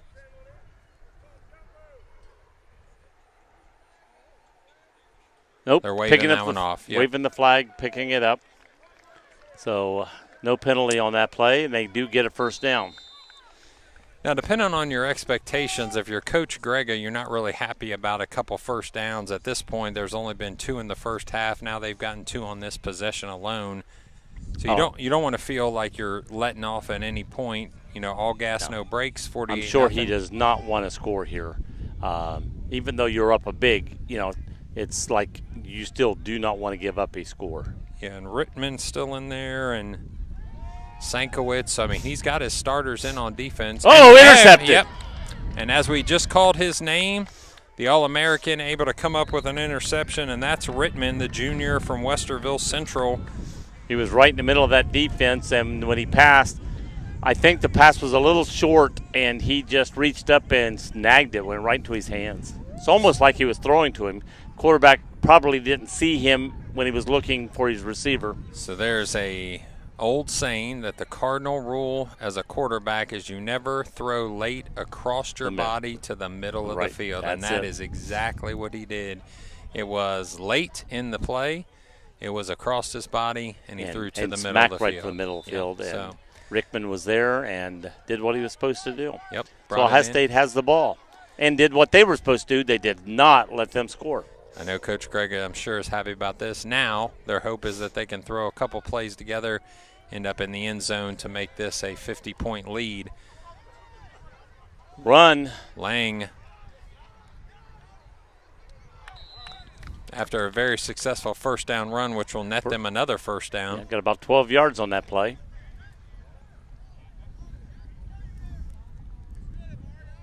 And again, their defense did have time to rest up on that because they had the ball for a while. But they've been on that field a long time for the day. Ohio State wants to put up a long drive here and get them winded again. That's what Ohio State's plan is at this time.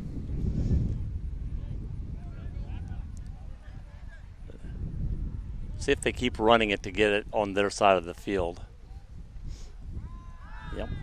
Uh-oh. They were – oh, nice save on that run a little bit. Cuts across the grain, was going to be put in the backfield down with a loss, but he's able to at least get back to the line of scrimmage. It's going to be 2nd and 10. Gained about a yard. I think it's going to be 9 from where the yard marker is placing it. But, again, that could have been a 4 or 5 yard loss. So he did a good job to get it a positive on that play. We could run the ball again, or they could switch to pass when it's 9 yards, 2nd down. Let's see. Beal? Nope. I think at this point, Ohio State does have a little bit of a desire to run this clock down a little bit. So each time they run the ball, they can eat up at least 45 seconds. But no gain on that play. Now, surprisingly, they're right back on the line of scrimmage. So this time it looks like they're going to call the play. Well, they try not to let the Raiders make any changes. Number 6, Peyton, try to fire up his Wright State Raider defensive camaraderies here. And they just ran it again up the middle. So their goal was to keep the clock moving. I think he wants to get the game over before he didn't want anybody hurt. You got a big win.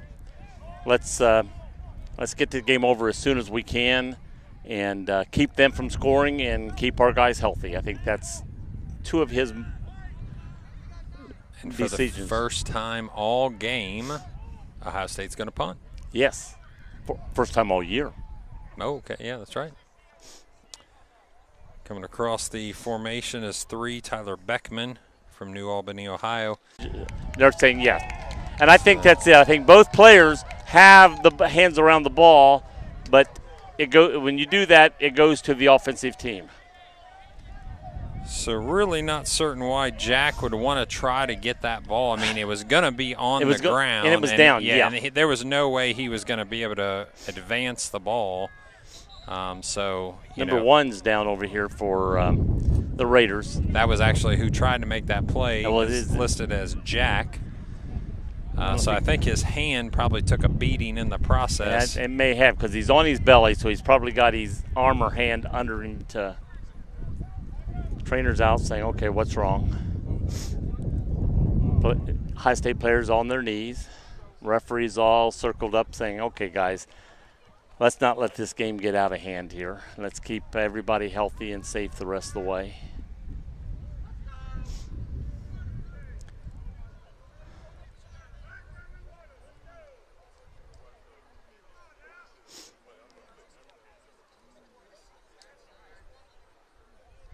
Mr. Teal over here talking to some fans.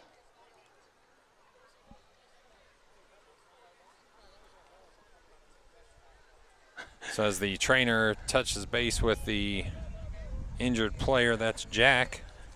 I don't know if it's his relatives down here or not, but he was over here talking, and I heard him say it was our ball, but they gave it to them. Yeah, I was touch base with his parents actually. His dad's one of the coaches. Last year, and had a real good conversation about him as a player. Seems like a pretty nice kid and hard worker. He is a very nice kid. Had a great game last year and has another one this year to be proud of as well. Called his number and name a lot last year. Last week, he had 96 yards on 15 carries for 2 touchdowns against Oakland. He now has 699 career rushing yards and is seeking to become just the 4th player in program history to rush for more than 1,000 career yards. And we know that today he's seen some success on the ground as well, so he may be a little bit closer to that 1,000-yard mark. And the player that was down is up walking to the sidelines, but he's still gingerly holding his left forearm. And he goes off the field about a yard and goes back down to the ground. Yeah, they're going to need him to clear the sideline a little bit more. Yeah, that's too close to keep the game going. So the offense of Ohio State.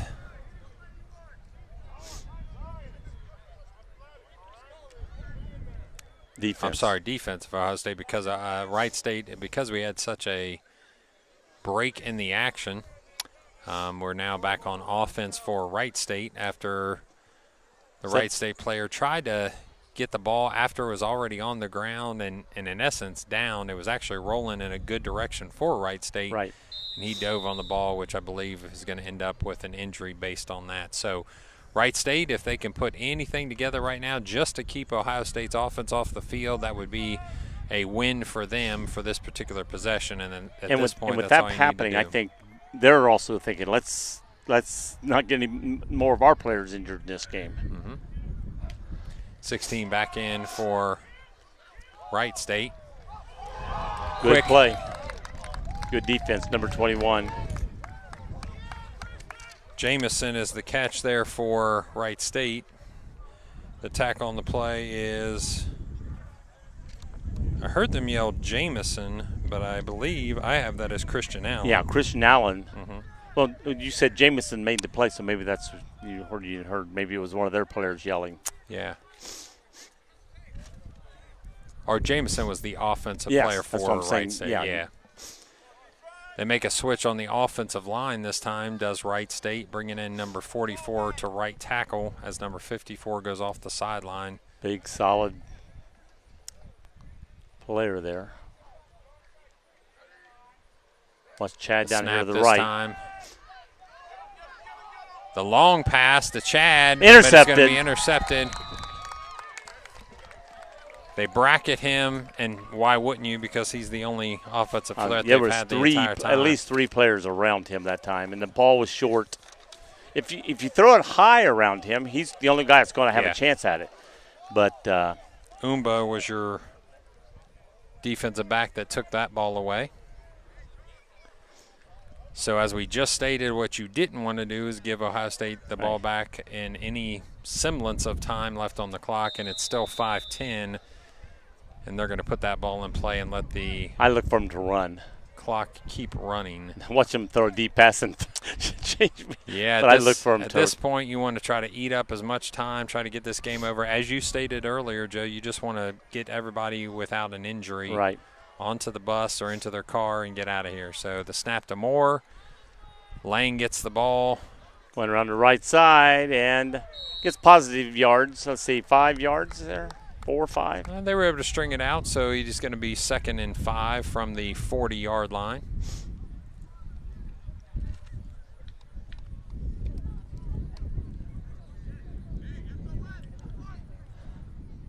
Back to the line of scrimmage quickly is Ohio State. This time it's going to be Lang again in the backfield, a 2-by-2 look, 2 to the right, 2 to the left. The snap to Moore, gives it to Lang, trying to eat up as much clock as possible. He got the Outruns, corner. He's got the corner. being pushed out of bounds by number 4 for Wright State. None of my numbers. That is CJ, listed as a player named CJ. CJ. Yep. All right, CJ. I knew a CJ in my time. Number 8 also helping on that's AJ. So you have CJ and AJ in the backfield. Defensive backfield, as well as number 1, which is Jack. He's back in the game, so his injury must not we have got stopped whistle him too blown. much. I think timeout called by the Raiders. That's their first of the half, second half? That's first of the half. I believe they had a personnel issue because number 4 had come onto the field. I'm sorry, was trying to get off the field. That was CJ, while number 1, the injured player from before, is Jack, was coming onto the field. So returning back is the free safety, Jack. They call a timeout to avoid the penalty.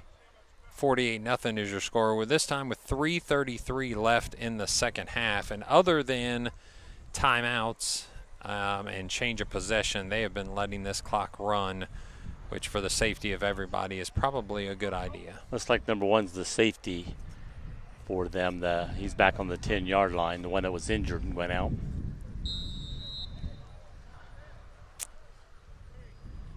Defensive Wright State trying to stop the running game in this second half, and definitely a hold by number 77. That's going to come back. Yeah, Ohio State that time just grabbed all jersey and pulled as hard as he could, and that was against number 88, which is Charles for the Wright State Raiders.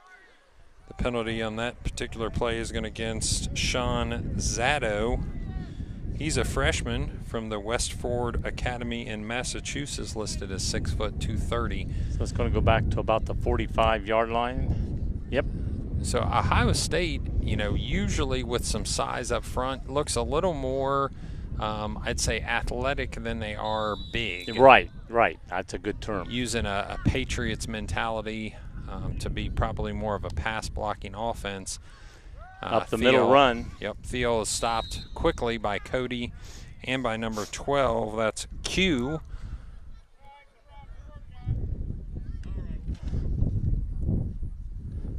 But I tell you what, when you got 2 running backs, like Ohio State does, keep each other healthy. Mm-hmm. And challenge each other, I'm sure. Oh, I'm sure. Now they got a 3rd running back in the backfield, 13. No, that's Lang. Is He's that been Lang? there. I thought. Yep. Oh, that's right. I was Yep. thinking 16, but no, he is 13. I apologize.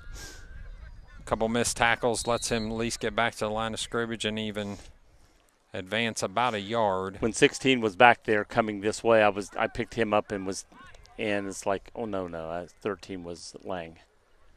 But 13 and 7 complement each other very well in that backfield. Mm-hmm.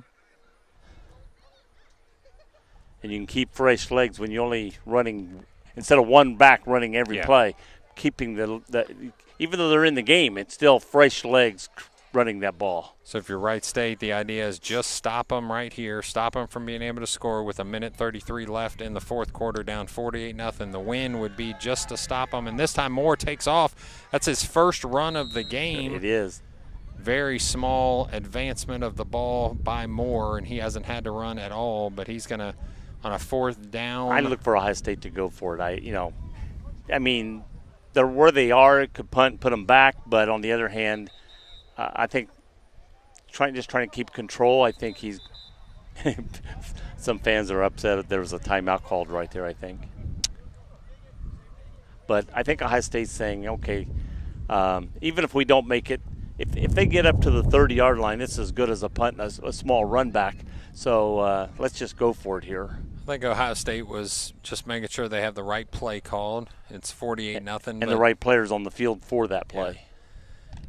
you can call a play, but then all of a sudden you realize, oh, I don't have the right guys in. I think they're preparing, as we said before, for games where it's going to be a little bit closer. It was a quick timeout with them, and I think, like you said, I think they were touching base, making sure everybody knew what was going on, and making sure the right play was called. Trips left, single receiver to the right, Moore in the backfield. He gets the low snap. It's quickly over to number 20. Got a block, but he's not enough. He gets back up to the original line of scrimmage, maybe over it, but that's about it. It's going to be a 4th down stop for Wright State. State. A little pushing, shoving.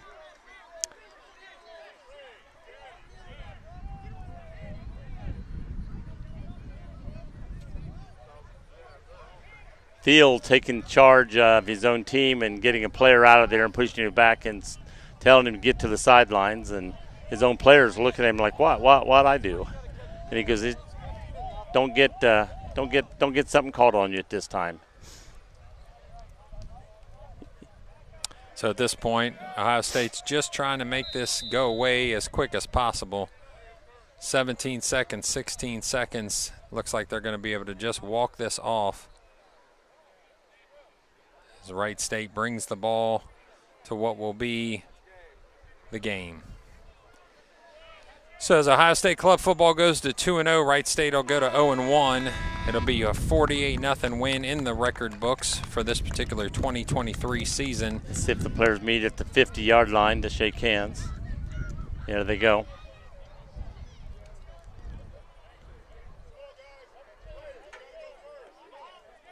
Looks like everybody's going to go ahead and take a minute to just shake hands and show some appreciation for a hard-fought victory for the Ohio State Buckeyes. So 48-0.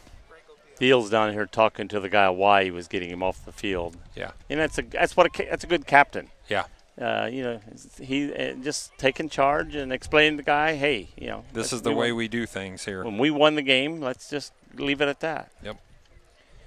So congratulations to Coach Grega and his Ohio State Buckeyes, who now go to 2-0. And their defense has not been scored on this year in 2 games so far. That's a record they want to try to keep going now the rest of the year. Offensive Player of the Week, Spencer Moore, showed his skills yet again this week. Do we want to try to talk to anybody? Okay. I didn't know if he wanted to play or anything. We'll have a conversation here with Coach Grego when he gets a moment. Well, he never did last year. We'd even tell him, bring a player up, and he'd always just come up himself. I think it's better that the coach come up. I'll use, let me see, I'll use this camera over here.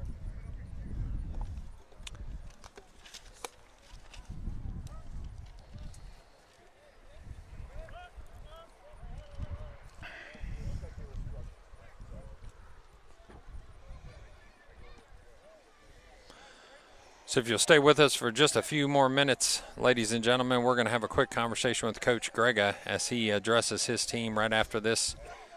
Yeah. One of the players is lineman, got a little hot, so he's already got his jersey and stuff off. He's saying, hey, it's cool out here now. I feel better.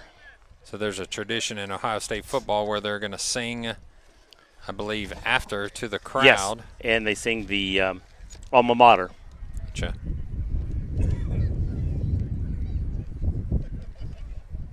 We got to get the words out. We can sing along with them. I don't think you'd want to hear me sing.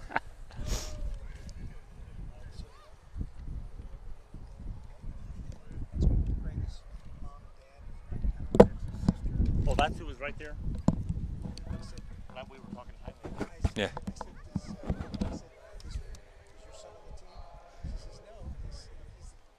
Yeah. Well, yeah. Of course, it could have been one of the assistants. That's why I said. Yeah.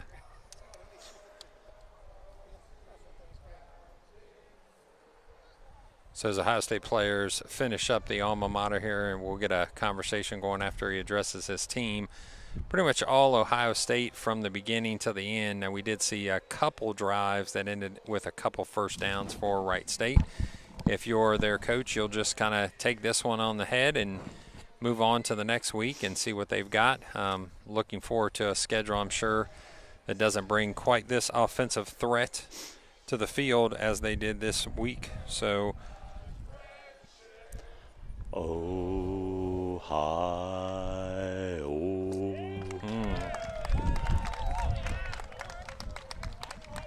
So the alma mater finished by the team as they address with Coach Grega. Circle around me, guys. Circle around me. Do a little talk. Talking about Spencer Moore again, another great showing after a 194-yard game and 4 touchdowns last week. Tyler Beckman, number 3, was the defensive player of the week last week. So they probably will have another showing for players of the week on this particular example from a 48-0 win. Yes, and that's the key.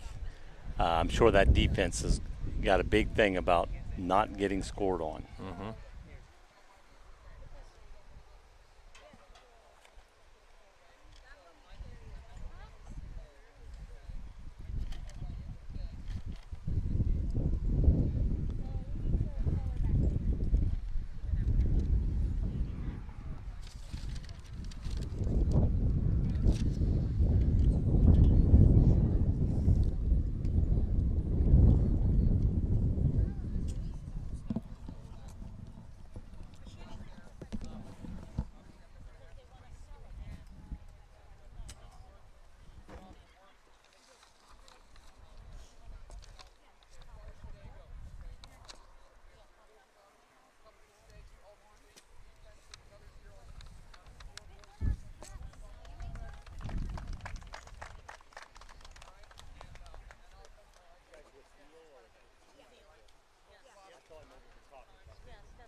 How you doing, Coach? Matt Baker. Matt, how are you? Good. Yourself? Oh, not too bad, not too bad. So we've got Coach Grega here. Coach Grega, I appreciate you joining us after the game here. Yeah, We're of just course. going to talk for a second. First, you got to start off with the defense, not allowing any points this game, not allowing any points last game. Talk a little bit about what you're thinking of the defense playing right now. Well, they're doing an unbelievable job. I mean, I think we brought Dylan Barron back, our defensive coordinator from the 2019-21 seasons. Unfortunately, wasn't available last year. Great to have him back. I think his personality and as a coach, and obviously his scheme is excellent. And he's a former player in this team. It means a lot to him, and I think that passion, that tenacity that he brings as a coach, that he used to bring as a player, I think really exudes into our defense, and I think you're seeing that through 2 weeks. I think he's doing an excellent job, and I think our defense is really playing really stellar. And statistically, you're jumping off the field in many different categories, but let's talk specifically about Sankiewicz and Umba. What are they bringing to you in the defensive backfield? And also Sankiewicz is kind of that do-everything Swiss Army blade. Yeah, I mean, Danny came in as a freshman last year, and we expected a lot of him, and he was kind of banged up, and I think it took him a while to kind of find his rhythm, but he's been absolutely fantastic this year. I also got to give a lot of credit to our defensive line coach, Brendan McNeil. Brought him in as well from the semi-pro ranks, and I think he's doing a just unbelievable job of developing our defensive line, adding different technique and things to their toolbox that they can use. And I think last year we just saw a lot of hand fighting. This year there's a lot better technique from our defensive line, and I think Danny is really benefiting from Coach McNeil. And then Joe has been our best corner now for 2 years. He's just a lockdown guy. You put him over there and tell him to shut down their best receiver, and he's going to do it. So I'm really proud of him, and Joe's a great leader as well. Joe's a fantastic locker room guy, and so really proud of the development of both those kids. Now, one thing we did notice is that Wright State, having very limited benefits on offense, did have one receiver, and there was even bracket coverage there. As you go deeper into the season, what do you think you'll change about being able to take away their number one receiver? I think you put Joe on him, and then we have a really great safety, Zach Hayes, who also plays the offense. Kind of double dips for us. I think he does a great job as well. Really long strider. Has great size, the safety position. So I mean, just continuing to develop. It's week 2, so we got a lot of time to add different schemes and add different looks that we haven't really shown yet. So making sure that we're continuing to develop our skill set, but also adding to our playbook as we get into the thick of the season. We start seeing some stiffer competition. So switching to the offensive side of the field here, Spencer Moore is unbelievable athlete. Didn't have to run him today. It was just not necessary. I'm sure that's in the playbook, as you said, as the year kind of continues. But talk about Spencer Moore's leadership and making that transition from one of the best wide receivers in program history to now the quarterback. Well, Spencer actually never played. He played tight end for us the last couple of years. Quarterback is his most natural position, but he was playing behind a guy who was, an all-world for us at quarterback for the last 4 years. So he just kind of waited his time, and he did whatever we asked of him. His first year he was playing receiver. His last 2 years he was playing tight end for us, bulked up a little bit. And this year he's finally, his 4th year, he's finally got the chance to be the guy. And, he worked really hard all off season to knowing that he's going to be the guy. And, he really wanted that opportunity after sitting behind Kellen for all those years, and he's always just kind of been, what do you need me to do? I'll do it. Switched to tight end when Kellen was here as our quarterback, and just really proud of him. Really proud of the way he leads the team. I think he's going to go down as probably the most accurate passer we've ever had in this program. So just got to keep him healthy, keep him clean. I thought our offensive line did a fantastic job of protecting him today and last week. So we just got to keep that going, keep him upright, give him confidence, and he'll continue to be successful. And I would say accuracy probably is what just is the most noticeable thing for him. Yeah. No interceptions today, obviously, but unbelievably accurate. So Christian Wright, he was able to hook up with him twice for 2 scores there. So talk a little bit about Mr. Wright. It's funny. So Christian is a grad student, hadn't played for us. He's from Olentangy Orange, which is a pretty big power in the Columbus area for high school football. And I think Christian, he was taking some grad school classes. He had one last opportunity to put the pads on. And we worked with him a lot this offseason. He's not the number 1 receiver on the team, but, Christian Wright is a guy who works hard, and he wants it really bad. And so it's really nice for him. He had a long touchdown last week against Oakland. It was nice to see him get another one today. And as his confidence keeps going up, he's just going to get better and better. So the big thing is getting him reps, getting the confidence, and you see what he can do when he's out there. So 2 quick things for Coach Greg here before we let him go. Number one, what do you get out of a 48-0 victory? What do you tell your team that we got? How did we get better today? Well, we got a lot of guys playing time. We have a lot of young players this year. This is one of the younger teams we've had since I've been head coach, and I think that I think these first 2 games with the scores being what they are, we've been able to get a lot of guys on film and evaluate and see who can play where and who can help us, who can be in rotations as the season goes on. And I think that's the benefit, right? We stayed relatively healthy. I think we might have had one player a little dinged up, but the big thing is, especially with club football, when your rosters aren't too overly large, right. You want to keep guys healthy, and I think we've done that. Obviously football, you're going to have bumps and bruises and things you need to be treated, but nothing major, which is big. And then I think, having an opportunity to get guys playing time and to evaluate the film and see who can maybe earn some more playing time as we get down the stretch and into more meaningful games when you get into October and November. So I think that's the biggest thing, and that we'll take from today. So let's talk about Pittsburgh just a little bit, right? Well, yeah. So so Pittsburgh actually let us know earlier this week that they are forfeiting. Okay. So we are in talks right now to play Division III NCAA JV team. We will know by tonight, so I'll let you know, and we'll announce it on our website as well if we make the decision. But it looks like we are going to play Ohio Northern next week. If we're going to confirm details tonight if we end up doing it, but it would be Ohio Northern, and it looks like that game might end up being on a Monday night, October 2nd. So a couple days after we were scheduled to play Pitt. But who wouldn't want to play Monday Night Football? Right. Exactly. Right. It's sometimes tough for kids getting out of class and exams, but we're going to try to make it work because we've got a double bye after that, and we can't really afford 3 weeks off. Gotcha. So we're gonna try our hardest to make that game happen. We should know confirmation if we're gonna play that game by tonight. Again, when you have a club roster, it's just making sure we have enough guys to field a competitive team. Right. Ohio Northern will probably have about 50, 60 guys on their sideline for a JV game. So we will have obviously less than that, but we want to make sure that we have enough to be competitive